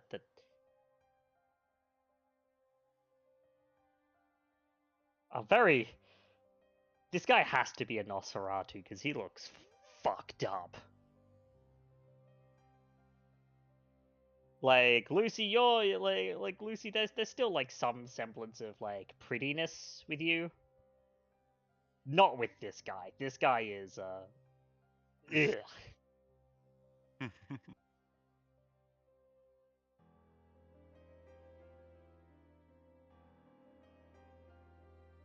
And he walks in from a kind of a doorway over in the corner. Ah, there he is now. You wanted your trial by combat, right? Yeah, of course I fucking do. Do you know how much, how hard it was to even remotely pull off what it is that you asked of me? Look, you were the one who said you wanted to take on the job. Don't come bitching to me because you couldn't do it.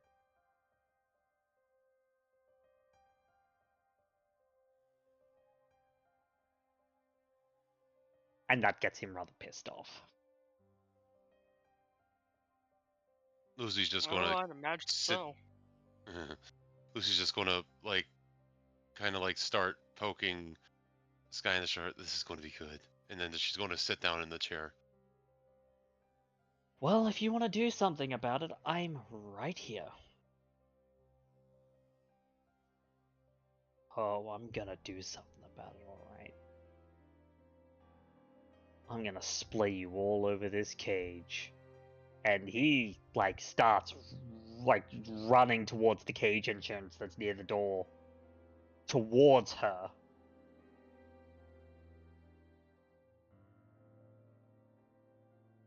Lucy, keep an eye on her movements. Oh, This is I'm gonna going be to. good.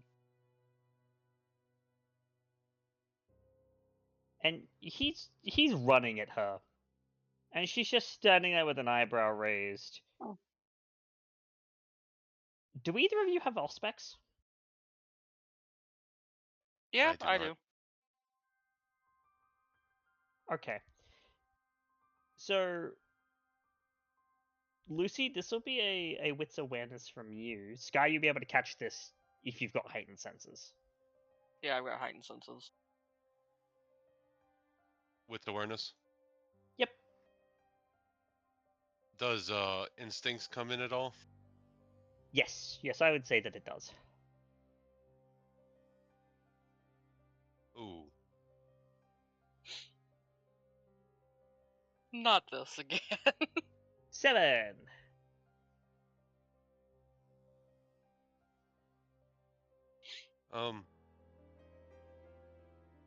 You can re-roll the Fuck 10 it. if you'd like. Yeah. You're gonna rock it. Yeah, let's re-roll. We'll let the dice decide. Alright, so just 5. 5. 5 with no compulsion, thank you very much. We're not Yep. doing this again. That's enough. Lucy and Skye, you both see that she's just standing there, kind of lax. She doesn't even pull up a fighting stance. The young ones always decide to do this.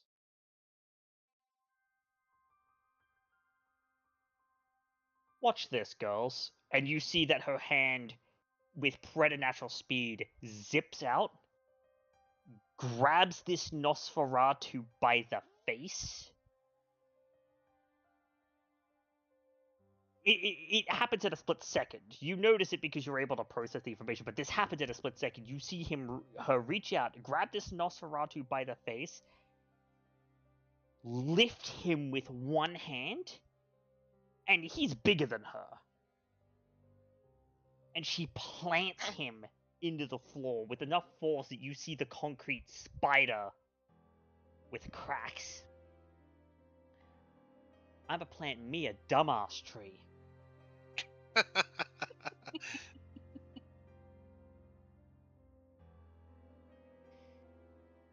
Now, let's see if he decides to get up. And with a groan, you see that the Nosferatu slowly starts to get up.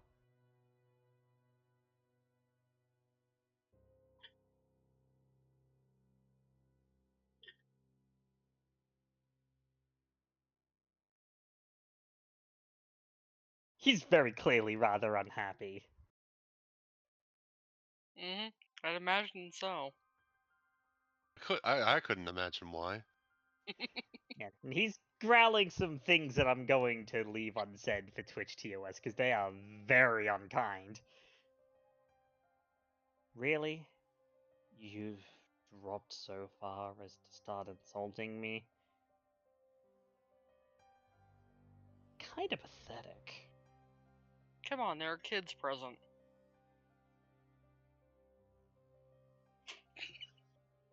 I am not that young.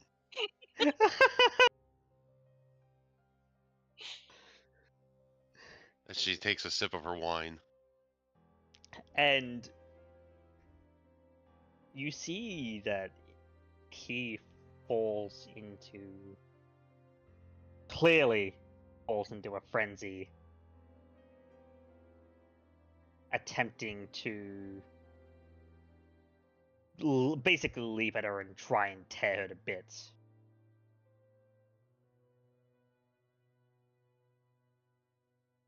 Really? Really? Alright.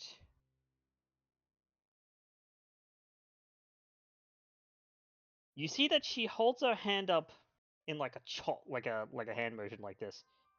And she just goes.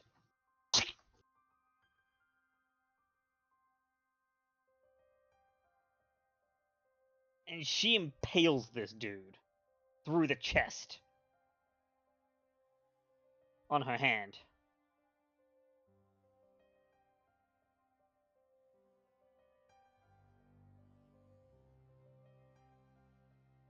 And that fury is very quickly turning to fear.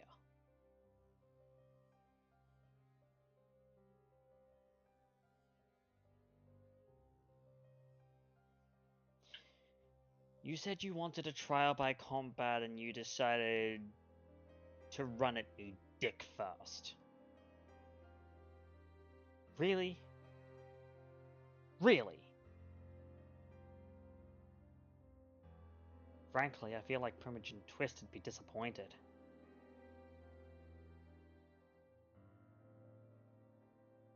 Spent so long of his time trying to sell you guys as not brutes, and what do but come in here and act exactly like the same stereotype that he's been trying to dispel.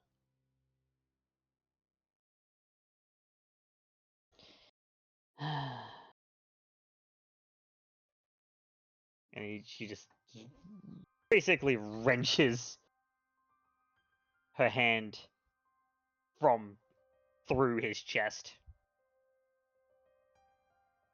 which takes like a rib or two of his with it. Those clattering to the floor.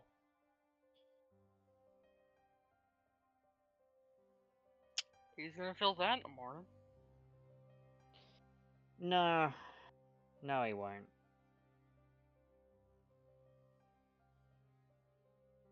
Payment and trial by combat is you simply need to make me yield, but if you don't, she just walks over, and she basically lifts up one leg and basically stomps through his face, not on his face, through his face. Ooh. Like a Like stomp or like a you kick hit- or like an axe kick? Like a stomp. Okay. And you can tell that it's through because you hear the crunch and the squelch. You're right. He's not gonna feel that in the morning. And you hear her foot hit concrete underneath. And you see him, this Nosferatu, dissolve into ash.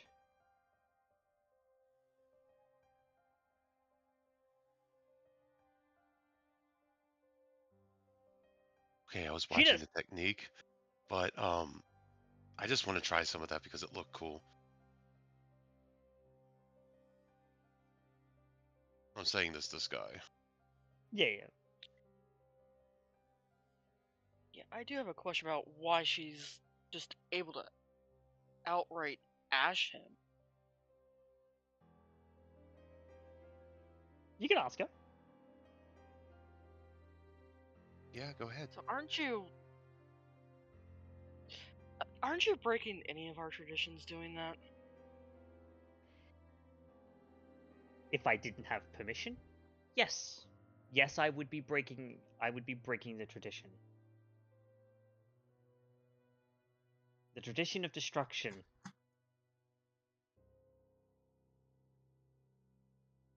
Kindred shall not bestow other kindred the final death, only the eldest may call the blood hunt.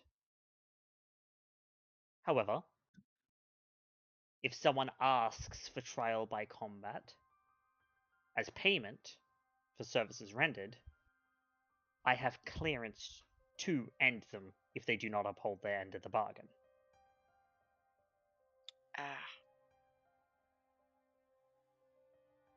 Yeah, I was a little concerned. Yes, I wouldn't simply just break the traditions in front of you, Pear. What kind of role model would that make me? A piss poor one. Exactly. And with the city and the state that it's in right now, I think we need all of the good role models that we can get. Wouldn't you say? I wholeheartedly agree. Yeah, if you two do want to incite her on that, you can. Sure. Sure, but I'm rousing for it. Alright? Yep, there it is. The reason why I didn't want you in the first place. Oh well. 2 dice. And you see, I'm willpowering that. Nope, that's not standing. 2 dice. Yeah, which is good because that would have been a bestial failure otherwise.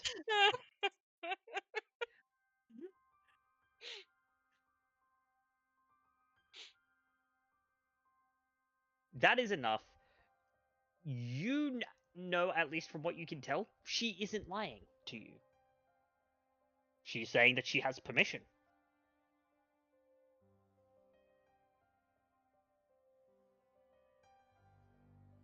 I just want to know, like, I've heard of Johnny Appleseed, but what do we call someone that plants dumbass trees? One hell of a gardener. No. So you have permission from the Seneschal then, I take it. I have permission from the sheriff. As granted to him with co-signing by the prince. Back when she was around. Ah. Okay, I don't mean anything by all the questions, I'm just making sure. No, Fine. I would be more concerned if you didn't question, given, you know, what I've heard through the grapevine about what you and your coterie are doing. I would hope that you question things like that. Yeah, there's 2 people who would be very, very disappointed if we didn't. At least. One of them's very Clayton, good at lecturing. Clayton, you feel, as you're beginning to walk out of the Tremere Chantry, you feel the urge to sneeze. You don't, but you feel the urge.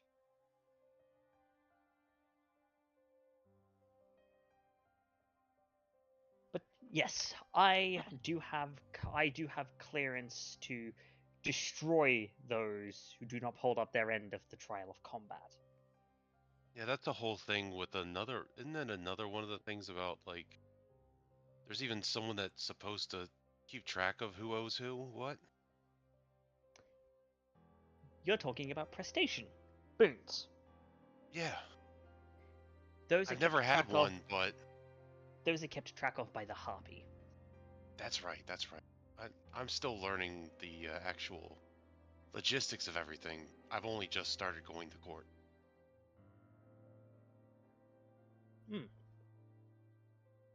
You're actually going to court. That is good to hear. Yes, Clayton's been teaching me.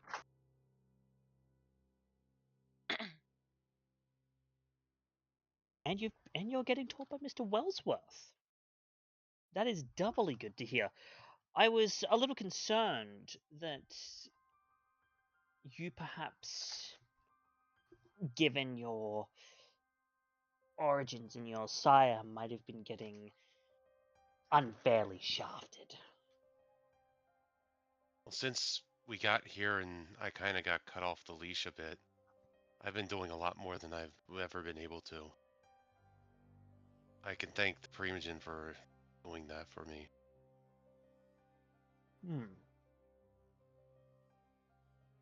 Which is also in part why we are here, helping her train a little bit, helping her learn. Of course.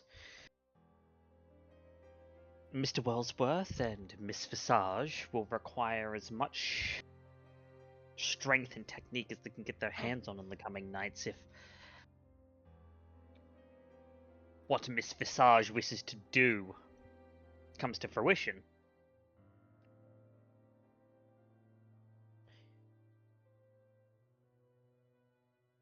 But that is good to hear that you are being able to breathe a little more, proverbially speaking.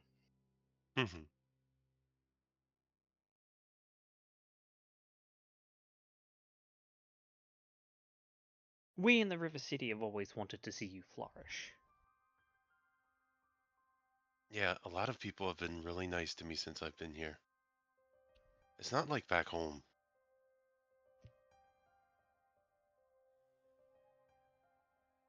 How do you mean? Well, back home, everybody was really secretive, and I wasn't allowed to talk to everybody.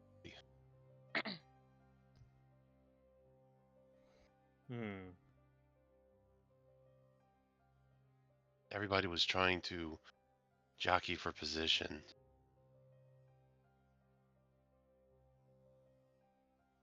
American cities tend to be like that, but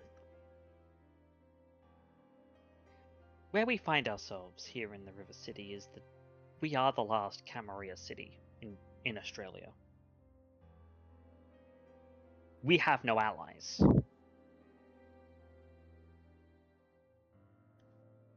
Our major centers surrounding us, regional or the next capital city nearby us, Sydney, are all owned by the enemy.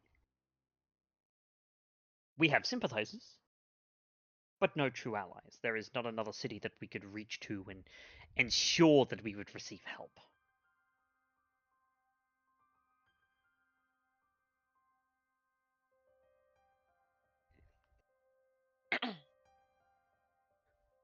And so we make sure that we're not just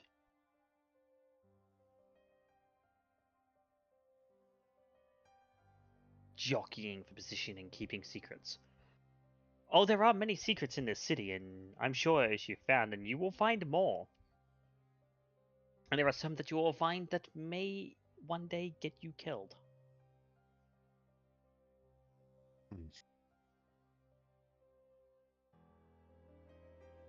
Well, that's why I try not to deal with secrets. I know that's weird for someone coming from my clan, but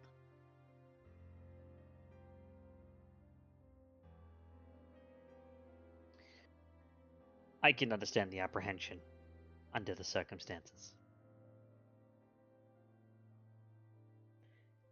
Although if we are going to have this discussion, let's have it upstairs. Should be clean now, and you'll find it a lot more comfortable up there. okay. And And when she gets up, she'll grab one of the little towels probably that's sitting on table Yeah. and like throw it to Sarah for her hands. Yeah, and she'll catch it and wipe off all of the blood. Because, she did literally, basically Kali Ma, dude. Except Yeah. instead of ripping at his heart, she stuck her hand directly through his chest. She Alucarded someone. Well, I mean, not even Alucard. She gave him a Yamcha treatment.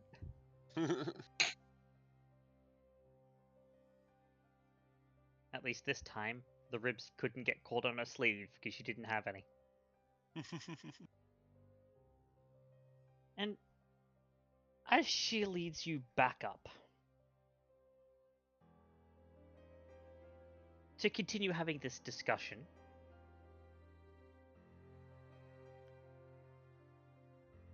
we're gonna switch gears quickly.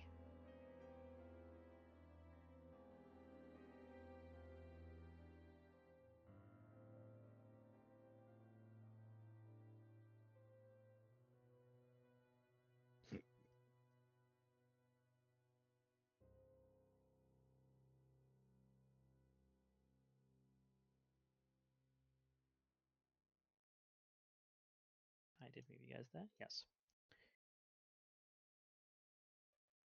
Valentina, Clayton, and Ashton.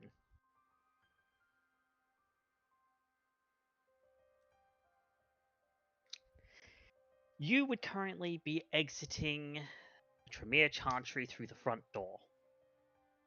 Malleus would see you out and would say that he would meet up with you later, probably tomorrow. But that he had stuff that he had to do now. And he knows where to find me. And behind you, the Tremere Chantry doors seal.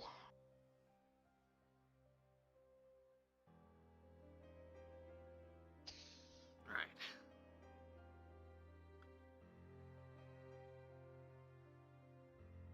Well, that was a lot. No kidding. That was horrendous. Not the first part of it. The last part of it was just sort of ick, but mostly horrendous. God. All of those people gone.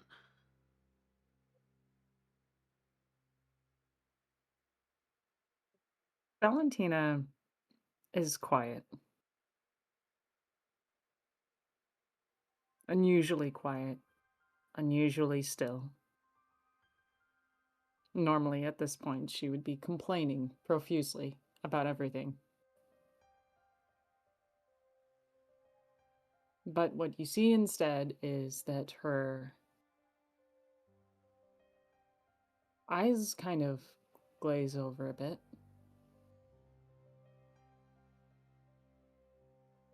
Miss Visage. Oh dear. Are you alright? She takes a step forward, and then another, and begins to just walk. Miss Visage, he starts going after her. That's not. We should go. Let's. He continues to call after her, but he's definitely concerned that she's in shock, maybe. A delayed reaction or And- something. She's not not getting that response. responding. Yeah. There's nothing. She's just walking. Completely unresponsively. I am going to try and attempt to stop her. Please. Please. Grab Save her, me. grab her by the shoulder and physically stop her. So that's going to be a strength brawl. Oh gosh. This is a bad roll for me. Valentina, dexterity, athletics, please. Oh. And Clayton goes to grab her and she just starts sprinting. I'm going to rouse because I need to assure that Sure. I'm doing that I can actually do this. Whoa. Oh, Not a bestial, but that's that's a messy crit. but that's a messy crit. Even better, I get 0! Straight 0, and you get a messy crit. That's incredible. That is. Love it. Jesus. Love it. Love it. I love it. I What in fucking the love it. world? Oh my god. That is Clayton, horrendous. you take issue to the fact that you're not being listened to here. You do. Oh god. And so perhaps you accidentally activate a little bit of your potence. Mm. Not that I have much potence. And you leap atop her, tackling her to the floor.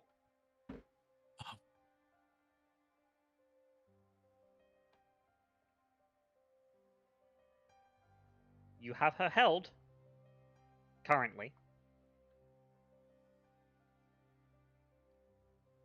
If that doesn't Mr. wake her up, I don't know. But you need to have someone listen to you. You need to take control of this situation. Wow, Nice it would be massage. so great if you had Dominate right now. No. You want to know why? Because this isn't the domination compulsion. Oh shit. Clayton, you are currently under the Ventru clan compulsion of arrogance. Fuck.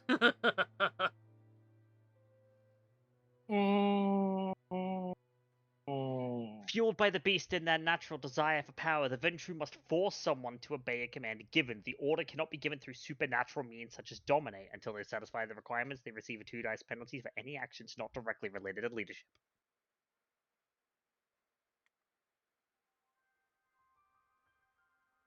And his suit's already dirty. He doesn't care if there's any kind of like... No, yeah, at this point, you don't care. Nope, I don't care. It's already got blood on it. I don't care at all. She's gonna care, Yeah, though. but Valentina, you are just trying to squirm out of his grip. Miss Visage. You're telling no response. The lights are on, but there's no one home. God damn it.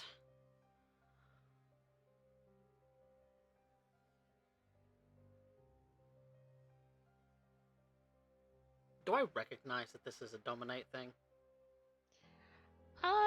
Given how frequently those around me have used it? I'll allow you to roll. I will allow you to roll an intelligence occult with a +2, because it is an in-clan discipline for you, and you have been taught the tenets of dominate Yes. and what the symptoms look like. Fucking Christ. Well, I should have been rolling that at a -2 anyway, but that's 0 successes.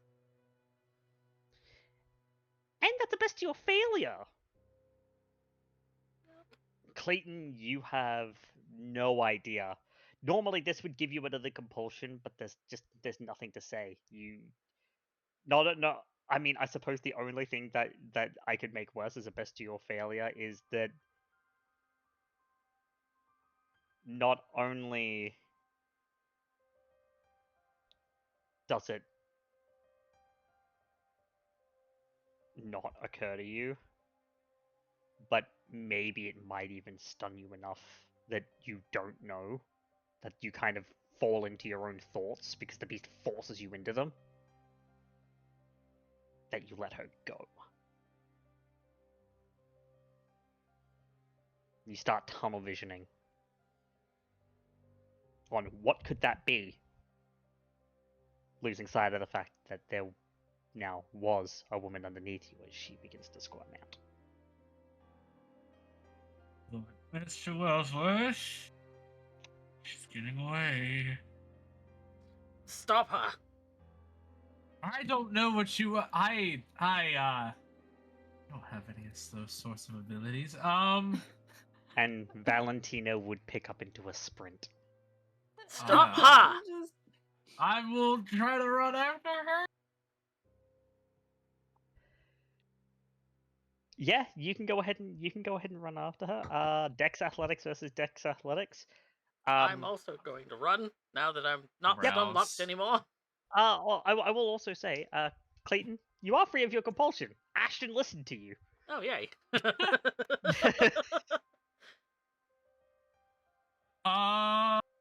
Yeah, I'm fucking I'm also running after her. Spindly Man to the rescue. Spindly Man. I'm running after her. Miss as Visage, I well. believe you're ruining your heels. I don't think you'd like to do that. I don't even know how to turn off a submerge directive. I don't know how to undo it. Zero. The thing is, the thing is with Submerge Directive, is it's as mesmerize. So basically, it has to be carried out to immediately to the victim's best ability.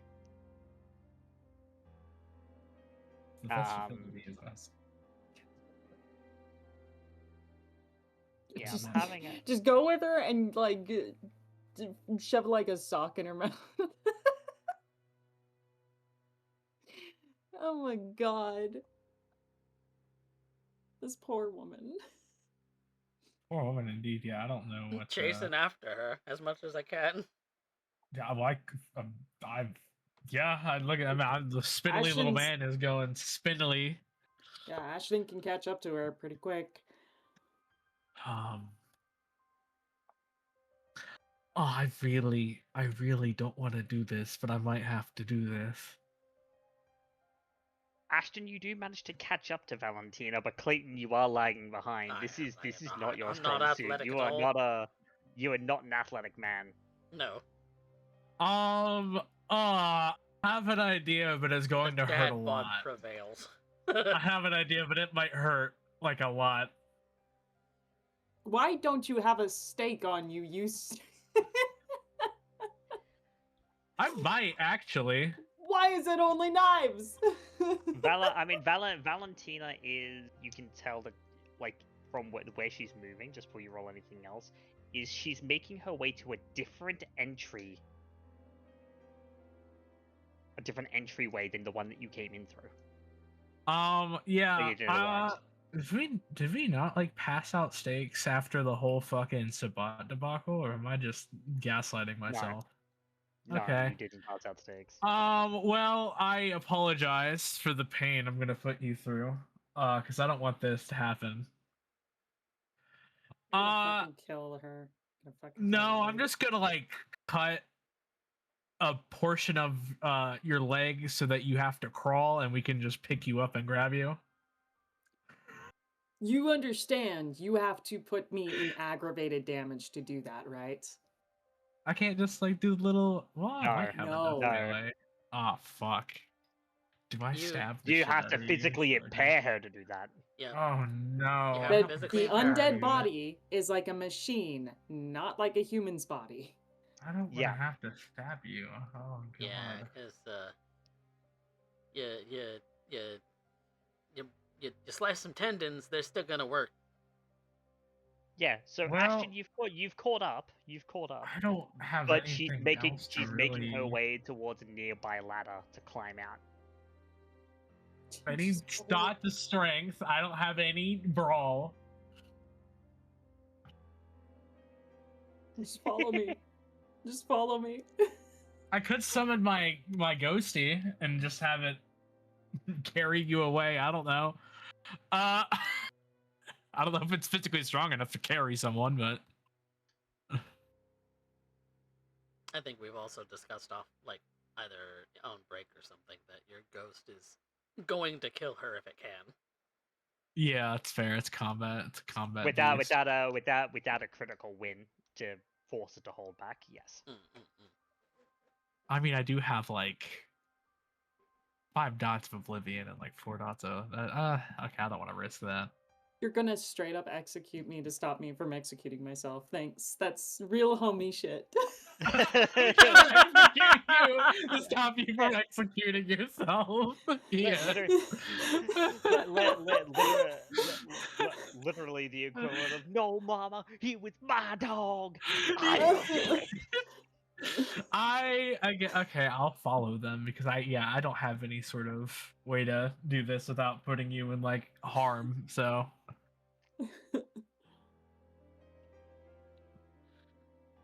Mr. Wellsworth, we should just follow her and stay back. No, we should stop her. Well, I can't, and the only way I can is by putting her in such a state where she would definitely not be able to move for a while.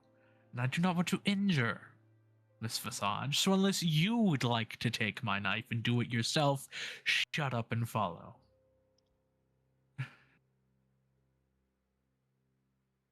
Oh, That's rather disrespectful, Mr. Sacks. I almost have half a mind to call for social combat here. My particular abilities have to do with the death. I will not impart that upon Miss Visage. You caught up to her and then you stopped to let me catch up to you. I never stopped. You guys are still moving. Like, you haven't stopped. She's just climbing a ladder now and opening a manhole. Climbing after her. I'm not even bothering with Mr. Sacks right now. Alright. I'm chasing after her. Straight bickering as they're trying to keep up with this woman who's busting ass in heels for whatever Look, reason. I can't stop her. You can't stop her. Our best bet is to see whoever or whatever this is. Because if I do anything, the thing's gonna come out, and the thing is not gonna want to hold back. The thing might also try to attack you, so that is also something I don't want to do. Then make sure we don't lose her. He says as he's climbing the ladder. As I am the one actively keeping pace with her. Yes, Overly.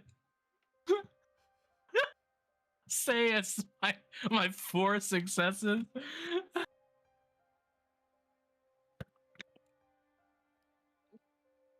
Out of the manhole cover, into the great city.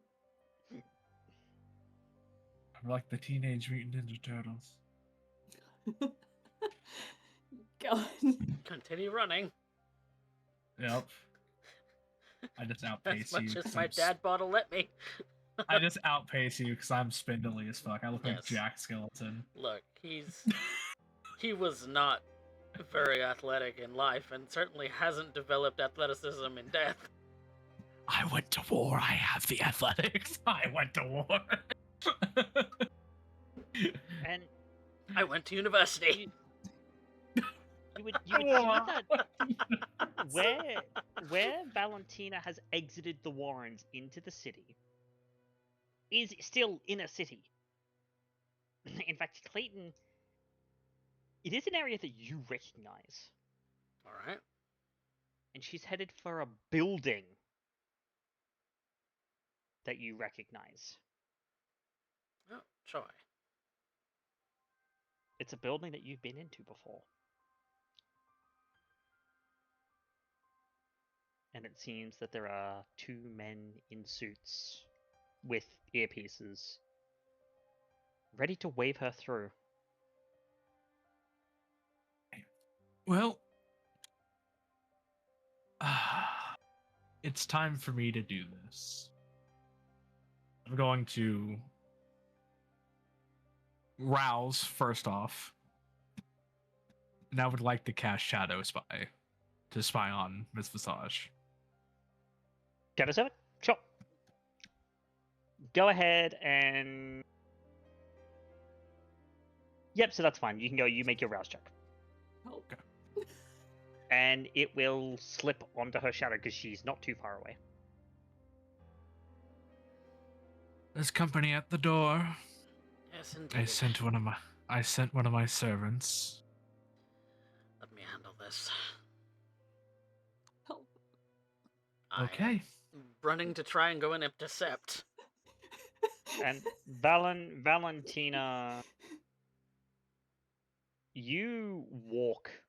They wave you by, and you walk into this building, headed for the elevator. I'm shucking off my blood-stained coat and just going in. This is where you are stopped. The two suited men intercede.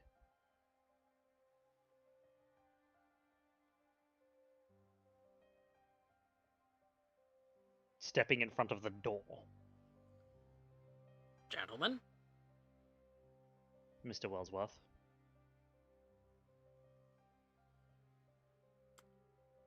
I must ask you to step aside. We cannot. Directed by whom?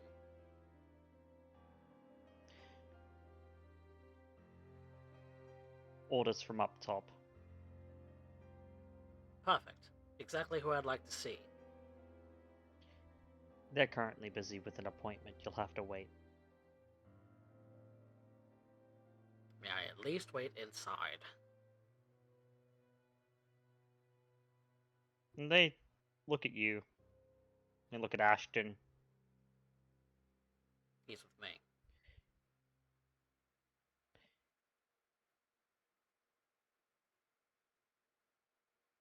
You may.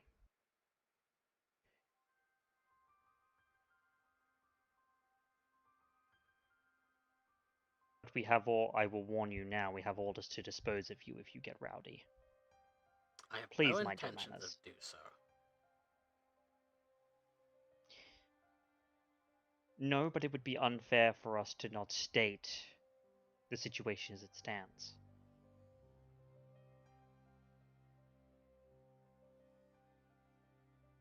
What is that situation, then? We are not at liberty to discuss. Please, follow us. And the two will lead you inside as Valentina goes up in the elevator. Oh, the urge. Ashton has an urge that he must suffice and beat down. My bet. He's got the urge. His hands are jittering and shaking right now. If you gentlemen would kindly get those on top on the radio, I would certainly like to speak with them immediately. We cannot. It is radio silence until such time as we are informed otherwise. A member of my coterie just went upstairs. Don't you think I'm privy to the knowledge that she may be worth divulging? No. She's under my care. Use your disciplines. I am gonna. You are her. Presence. You are her peer, not her superior. Starting to understand why your clan has a stereotype for tyrants.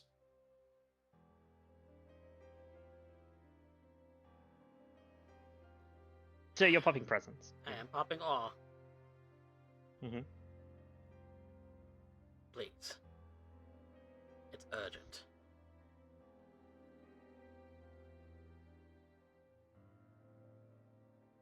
Can I get you to roll me a manipulation presence? Just manipulation presence, not persuasion? No, this is to see if the ore sticks.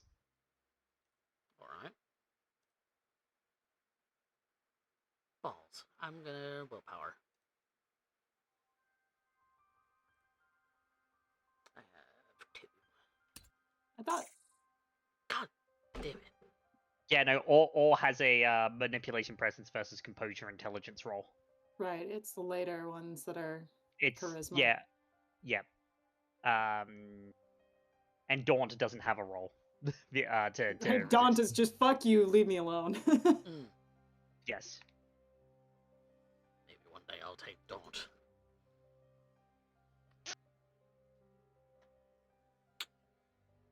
You may make your persuasion. You just don't have the adults. The presence buff. Charisma? Yep, it'll be charisma persuasion. Would this be considered a negotiation? Yes. Most certainly. 6 successes, dude. You better. Oh, I was gonna say you should blood surge. Well, no, that's just their resistance roll against the ore. Oh, I see. Okay, 5. That's pretty good. Even without ore. Would have liked to have it, though. They kind of look to each other before sitting down, because there's a table in the waiting room, and they sit down beside each other across from you.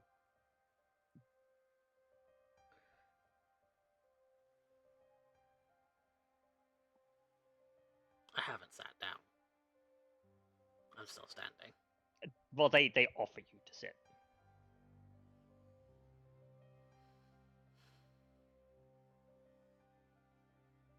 I'll sit. We cannot tell you why your coterie mate is required by the superiors. They simply are. As to why, we are completely unaware.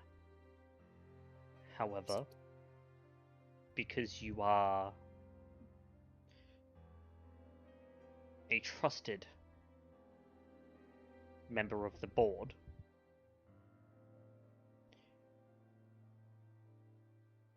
we find it prudent to share with you that there is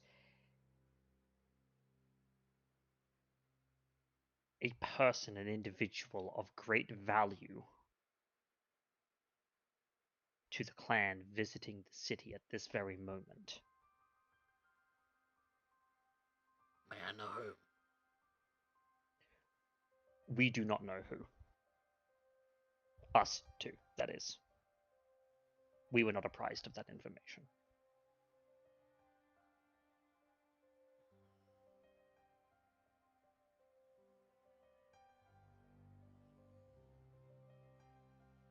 Then have they been properly greeted? They have. By whom?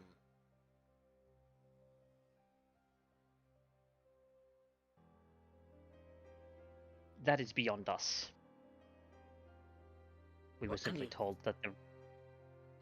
What can you tell me that isn't beyond you, then?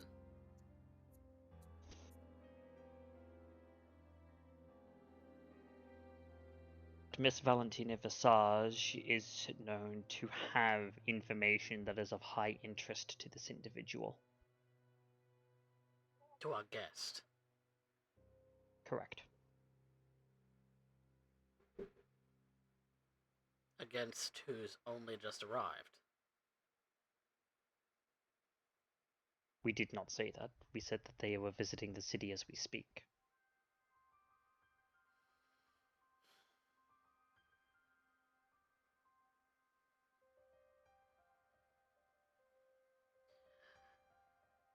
Oh, Christ. You know how long this is gonna take. It should not be very long. And we can guarantee that Miss Visage will come down no worse for wear.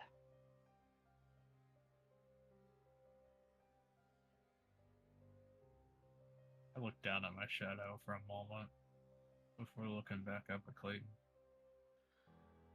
Then I suppose we're going to wait.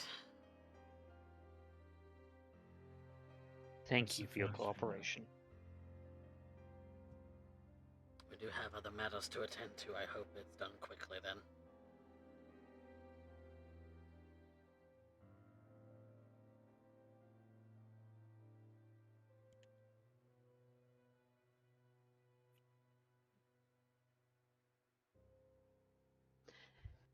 Now we're gonna cut to Valentina. Sorry, we tried. All of this is happening, and there's just elevator music. Well, you know what? You know, I got my shadow up there. She'll be fine. We'll know everything before they wipe it. Having a board Valentina. meeting without me. They literally cut you out. That's crazy. A literal is actually board No, meeting crazy. without no, me. No, not everyone is present. It is only these four. Still. You would know that there are a number of other Ventru in the city. Like, for example, your sire is not present. I don't know that. You know, not that you know that. You know that you know that, but out of character. No, it's only those four. Got it. And as you enter with your glossy eyes, you come and you sit. And your mind is returned to you. If only for a moment. Good Just evening, enough. Miss Visage. We are glad that you could make it.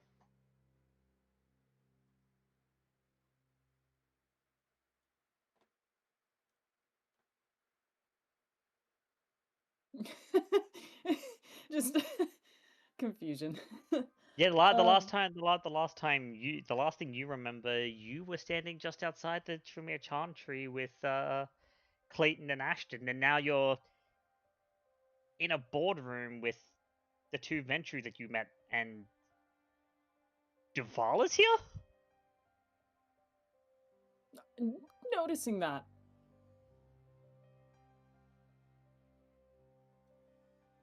She's concerned. She doesn't say anything at first because she's unsure of necessarily how to approach this.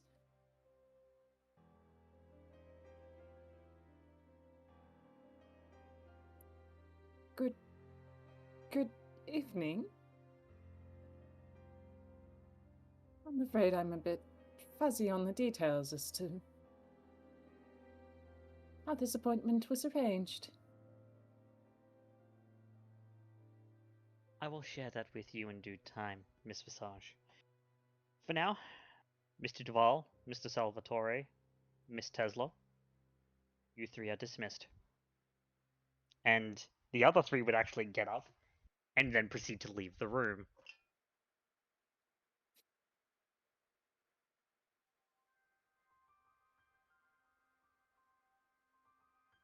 She will make kind of like this eye contact with Duval as he heads out.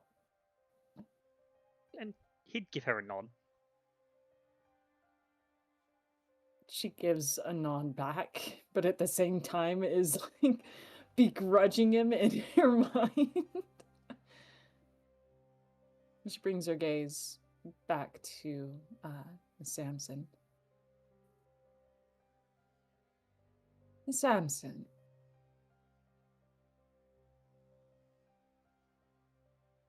I remember you only but a few nights ago. Out on the streets. I take it this is your doing. You would be correct.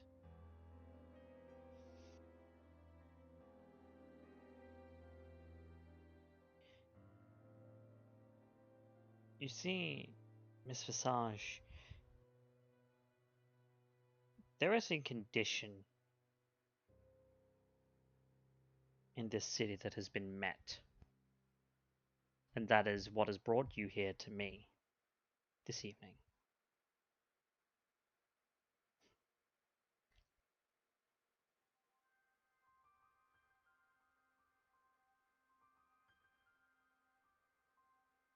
So I must Okay. ask.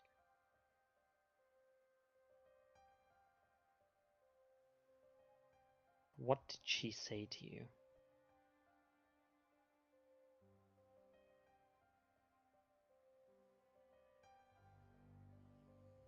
Oh, I actually have faculties to explain this. I guess technically how mesmerize works at times is it doesn't allow you to actively say No. what it is you were thinking, but rather instead it it would be like, I want you to tell me everything that's Selena told you about, and then she would come back and be like, everything Selena that told you Selena about. told you about. Yep, exactly. So it's Okay. why she set the directive as after the next time you talk with Selena, come to me. Yeah. Okay.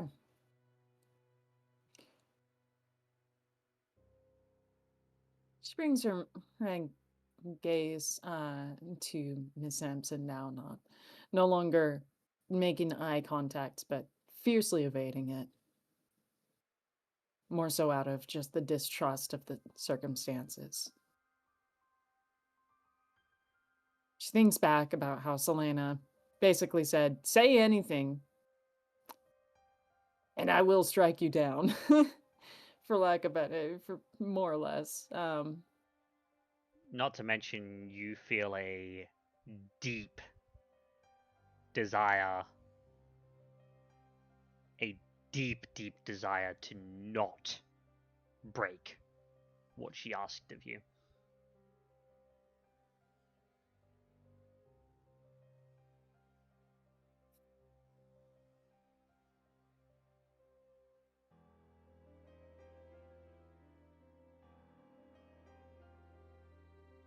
If you do wish to break it, you can make me a Resolve Intelligence difficulty 3, but if you don't... No, she's gonna dance around it.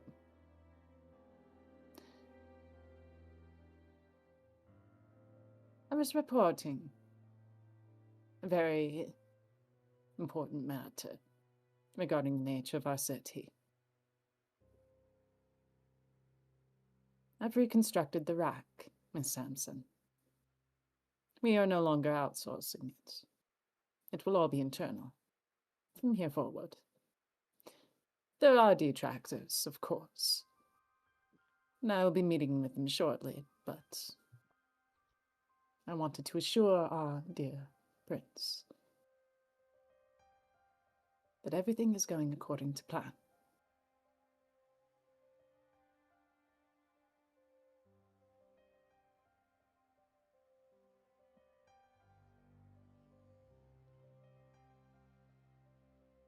I'd like you to make me a manipulation persuasion, please. Yep.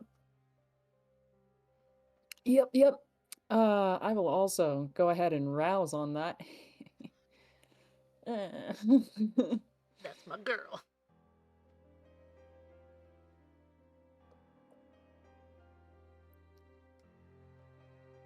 Blanc. And I get hungrier by 1. Mm-hmm. Not until after the roll, but yes. Oh, after the roll? Yeehaw! I keep forgetting that. Right, take that off. Manipulation, persuasion. Submit. That's 2 dice. I never put any specialties in that, so hit it. And I will willpower reroll whatever I need. Mhm. 3 dice. 7. 4, 5, 6, 7. I'm very convincing. She nods along with this. I see.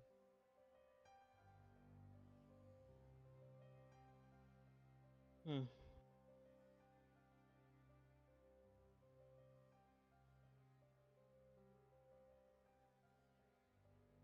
And yet there are disturbances. Things that I feel in the pulse, in the lifeblood.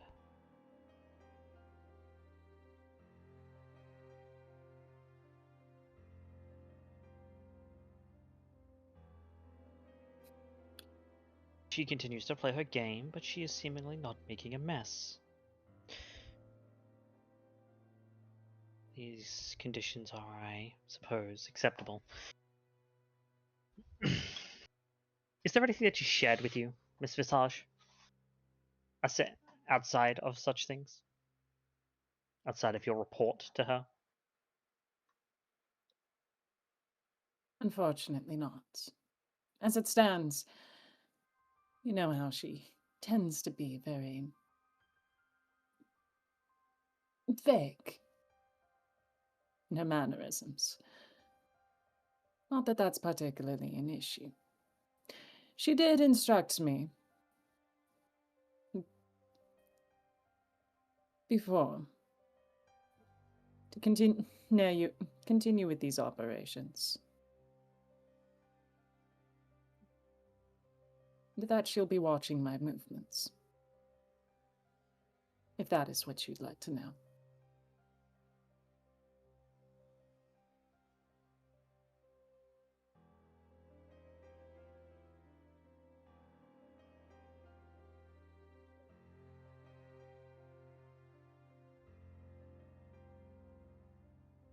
Can you go ahead and make me a composure subterfuge, please? Yep, that one checks out. Composure subterfuge, we're going to hit another round. I am blood surging the shit out of that. This whole conversation. It's great. Don't get detected.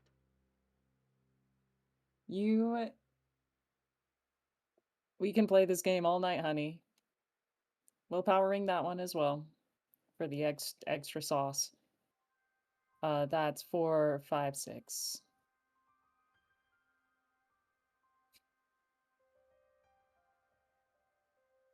She narrows her eyes for a moment before. Oh, I see now.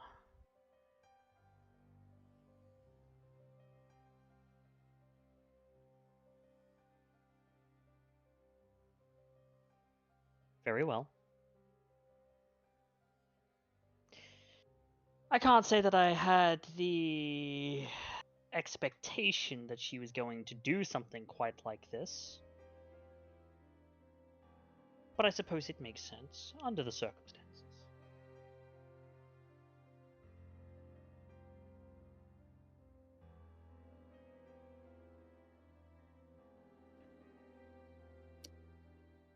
What is she implying here? You don't have to ponder on it too long, because she's actually going to get up from her seat at the other end of the board table and walk over to you. And she leans in. Not too close, but leans in.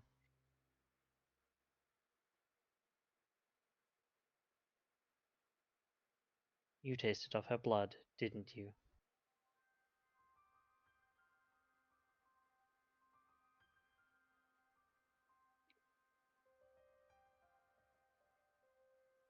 That's quite the bold accusation. Yes or no, Miss Visage? It's a very simple question. It's one I will never have to answer, dear. That simply tells me what I need to hear. Does it? Yes. Yes, it does.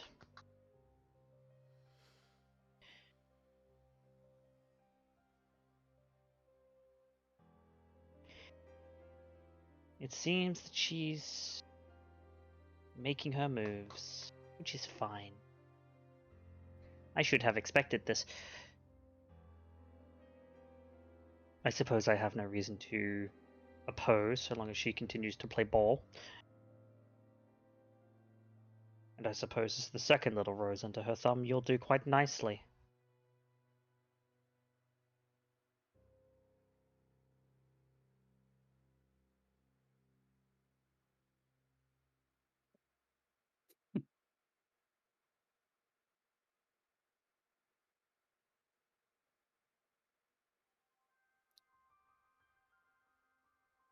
So, I've gone ahead and you've thrown me around like a sock puppet and had your questions from me. Mind if I ask you one? You may.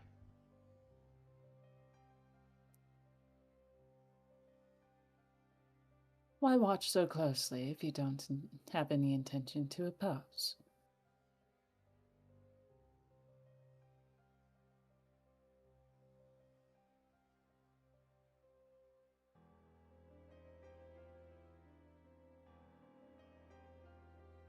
Because try as she might, she can't hide from me.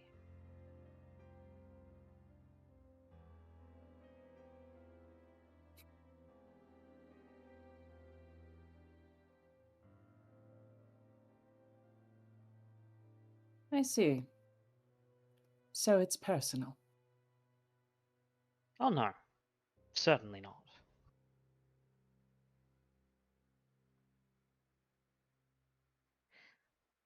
I am simply counterbalance keeping things in check.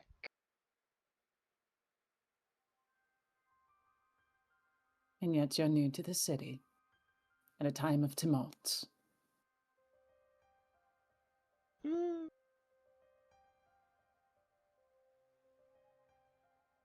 You could say that. It's not the full truth, but you could say it.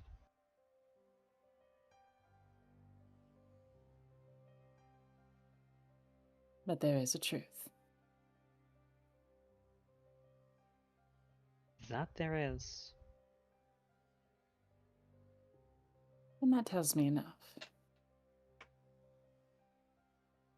If you're quite satisfied, dear, I would believe I have someone waiting for me downstairs. Yes, I felt him the moment he entered the building.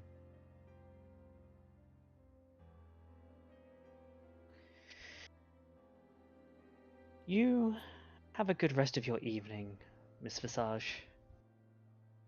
I'm sure we will talk again soon enough. I should hope not.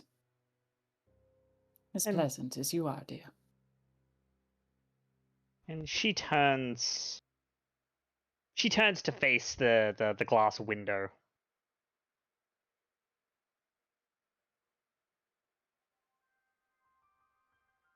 As if dismissing you. Valentina will get up, turn to leave. And she takes the elevator back down. In that solemn silence for a brief moment,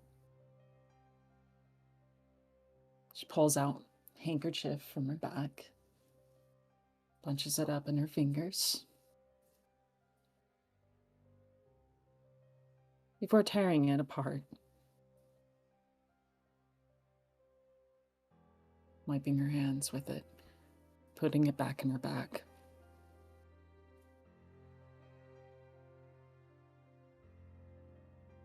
She's mad. And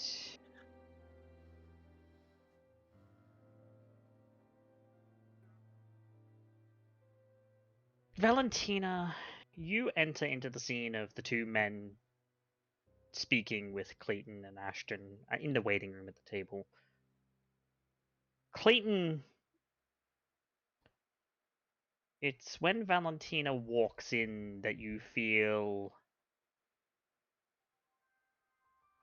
something run down your spine. It's like a chill or a shudder. But it's deeper than that. It's as if every inch of your blood shudders all at once.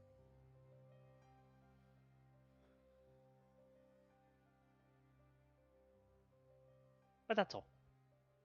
He straightens his shirt as he stands up. There you are. Gentlemen, we're quite done here. Let's be on our way. Alright. Yes, I would hope so. This place is not exactly my cup of tea. Start heading out the building. I'll look down at the floor just to make sure that my shadow comes back. And it does.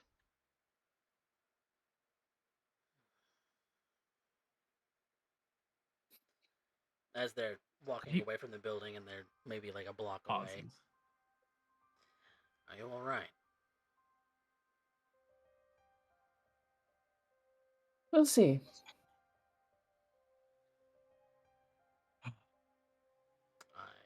We attempted to stop you in your tracks. I'm sure you did. Thank you for all of your work on that. I had suspected something was inevitable after my first encounter with that woman. Oh, Samson. That's her name. Venture board. Pleasant. Lady. Ashton sort of like kind of tugs at one of his sleeves for a moment. He's like, that would explain why there's glass and chairs everywhere. I mean, sorry, what? Yes, this is... frankly, a building used by the Ventru very often when we have meetings of a clan nature. Yes, there was a lot of chairs in that room. There must be a lot of members.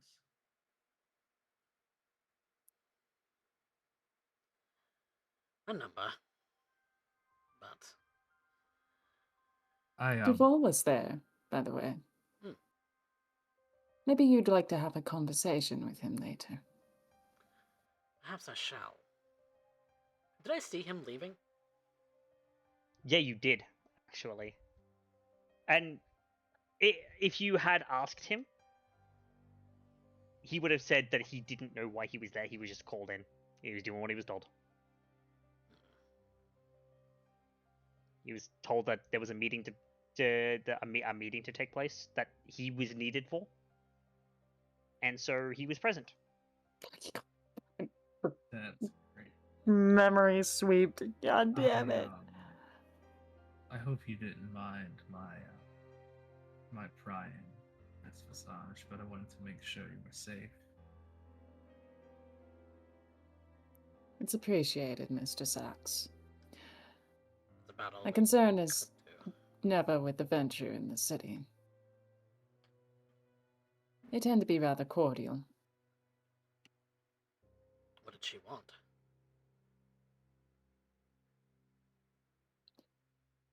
Hard to say at this moment, but given the nature of the conversation, possibly a noose around my neck. We'll find out. Yes, we certainly will. And as the three of you exit this building, I would like to jump to one more very quick scene this evening.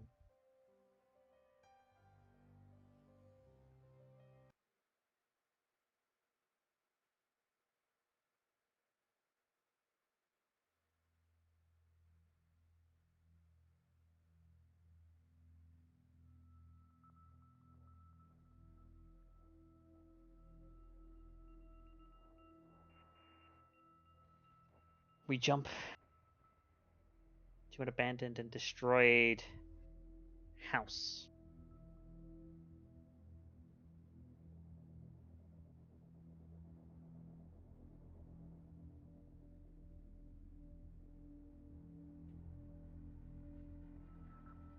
In the eyes of one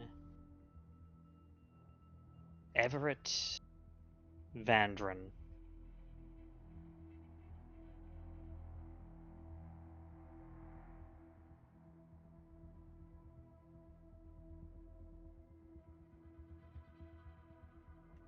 He's seemingly picking through something.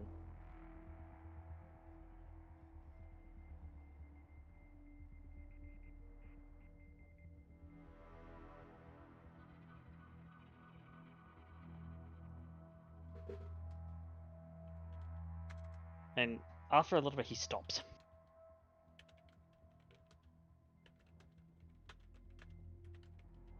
Kind of leaning down, scratching at his arm, of which there are rather massive gouge marks in.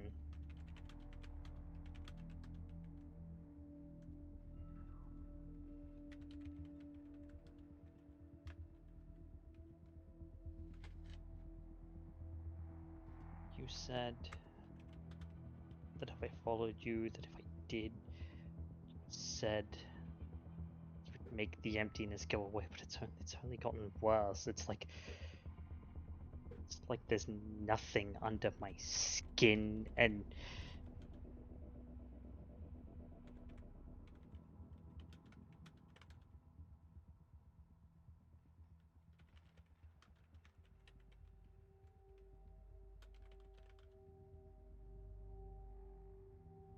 you will find your peace in time.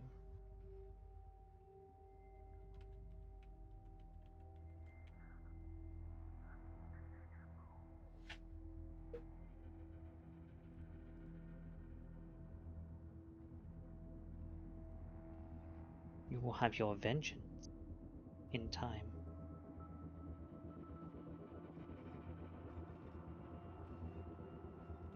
You just have to be patient.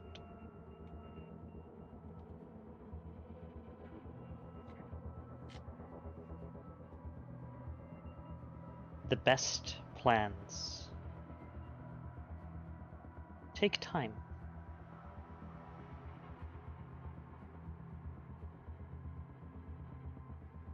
And if you wish to live, to know this peace, I would suggest you don't question me again.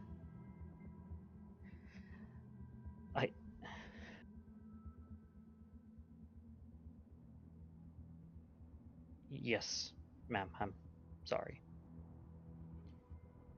Good.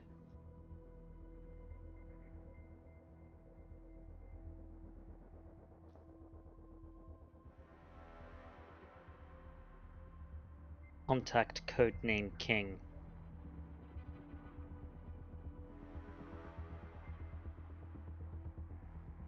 The woman who has been speaking to Everett steps out of the shadows and adjusts her glasses.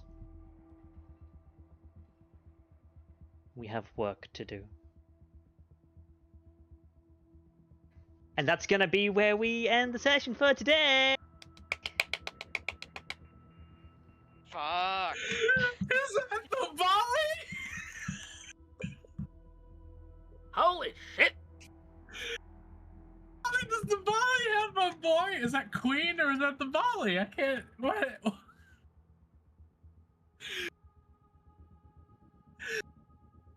Or is that Segua della Serafina?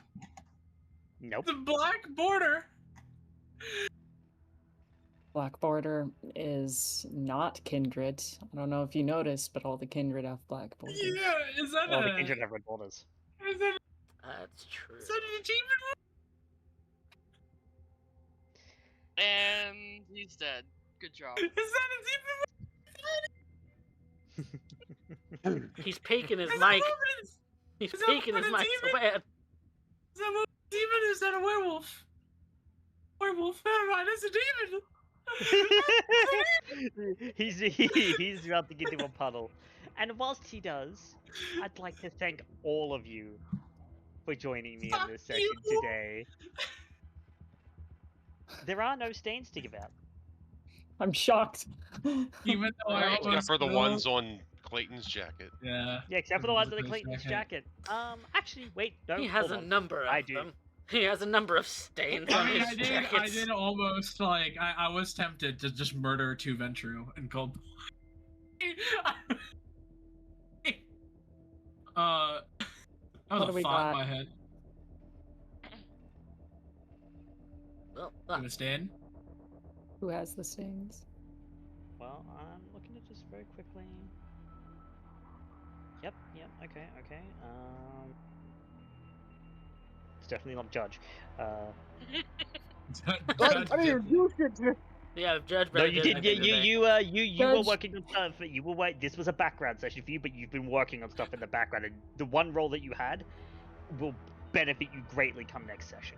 That Look at this Ozpos- boy. Look at that I think Ozpos. Judge, as the Salubri, should take everyone's stains like the Back to proper looking mother like- he is. Look at my camera. Actually, look at my camera. Look at the baby. The Oh, baby. Look at my camera. Oh, the- That's a whole ass man. Why he laying like that? So, luckily, there are no stains to be taken this evening. Ooh, yay. In fact, if anything, Valentina upheld her convictions. Holy fuck. Because, It's really because hard, man. because you knelt before your superiors. You knelt before your betters. And you bowed your head. Oh god. So, now we've got XP to give out. Clayton's a little So more now- proud than that. Yeah, the closest I got was Clayton was close to breaking a chronicle tenet. Oh, was I? Oops. Yeah, the first one Oh. with your bestial failure and compulsion, but given Mm. you managed to handle that without making too much of a mess, I given it a pass. He just kind of yelled at Ashton, "After her!" Yeah. As Which, long as to be fair, that is a normal person reaction to that. So that's fine. Yeah. Now, yes, dear audience, go ahead and vote. And while that happens, you guys do get 2 XP for showing up, and you get Woo! 2 XP if you met your desire this session. Hell yeah. Yep. Technically, okay, got started on the weapon. Your disease rays. Get them disease rays. I got my disease ray. Survive Selena. Yep. Same. You did. hmm You did. Did not want her to kill me. And she did. Probably she didn't get mad at me for bringing up the Dreamland. Who said she's gonna get mad? She might just get even. Oh no. Anyways, enjoy your nightmares. Now,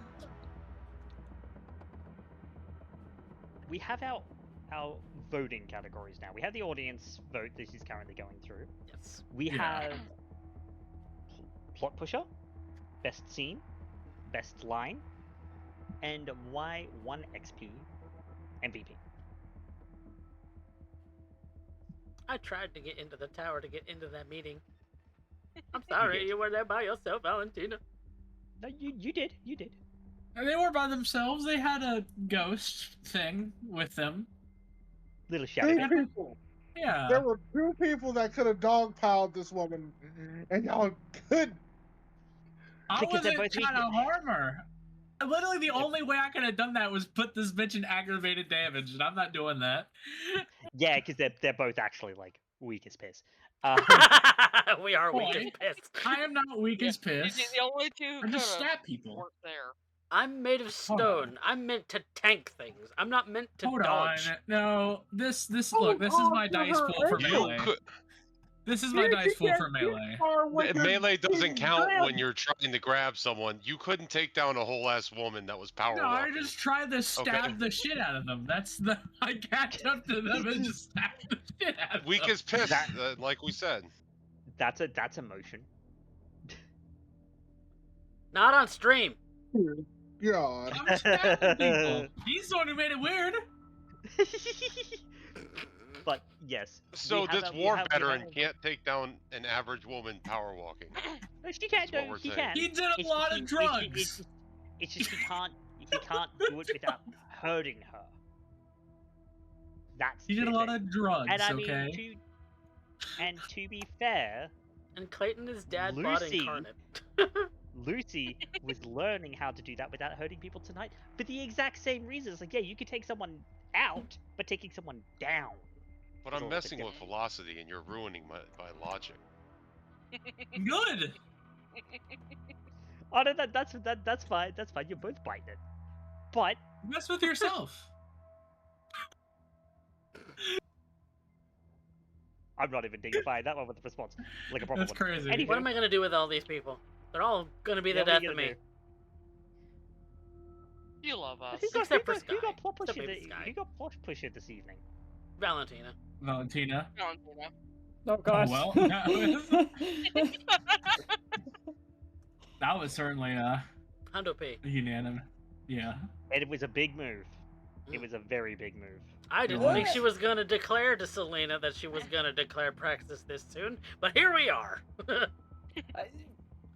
I mean, technically, I haven't. I just said, You hey. haven't declared. You haven't declared practice. You've you just told declared, her you of just the declared that you idea, had- though. You just said, Yeah, hey. that I had an what a idea of wonderful perhaps. idea. Well, it's more a matter of I had an idea of acting as a figurehead, and then Selena said, "Yeah, I'm not going to grant you that explicitly because of the fact that then any praxis claim you make will be marred."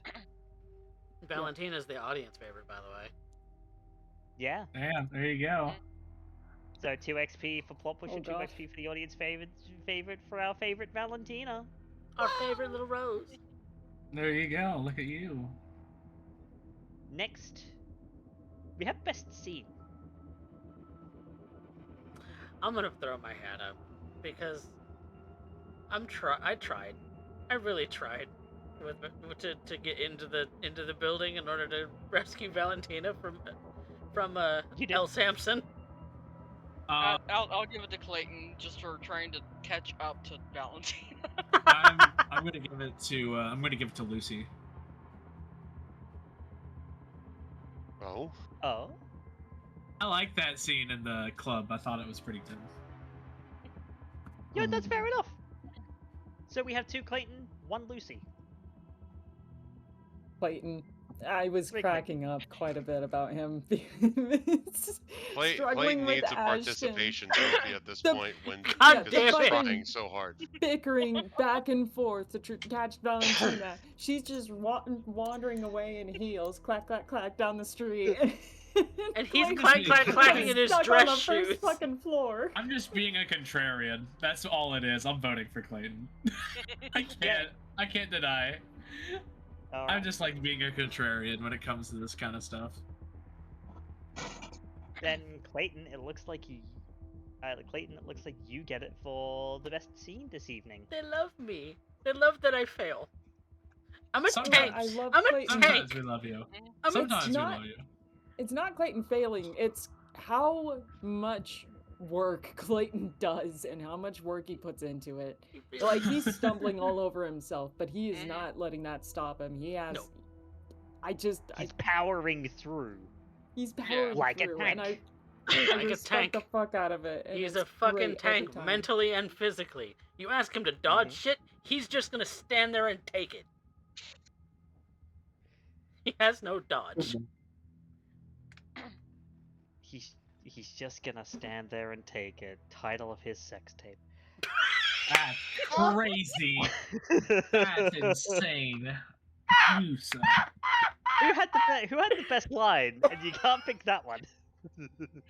I'm putting mine in there for there are children present.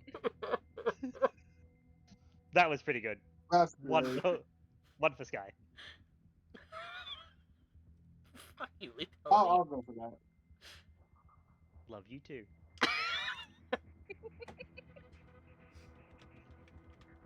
Their children present was pretty good.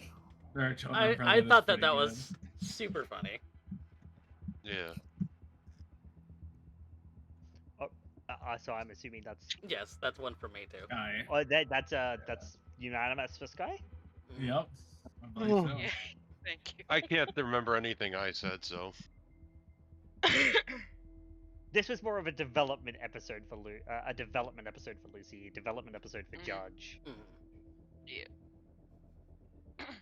Yeah, I got to tried. learn how to disarm and stake people. Yeah. If you come after me, God help you. Just saying. And then there is my Your steak will break on my skin. one my 1 XP MVP.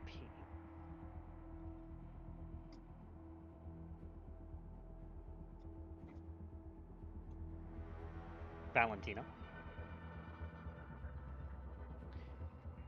There were about half a dozen times this session that you almost died.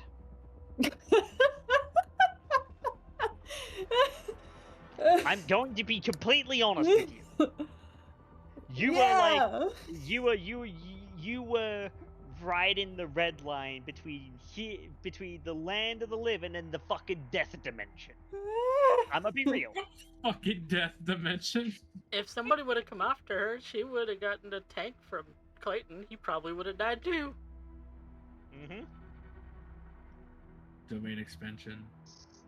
So, you, Valentina, get my 1 MVP XP for this week.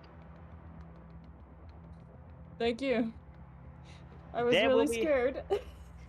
As you I should felt have the been. pressure. Now, there will be much to talk about when the coterie meets up next session. That will be at the beginning of a new night where Valentina has a trip to the Roots of Eden. I believe that's all that was planned for the next night. So far. But there are some other things to do too. Including you all meeting up and speaking about what it is that you've learned and just how fucked everything is.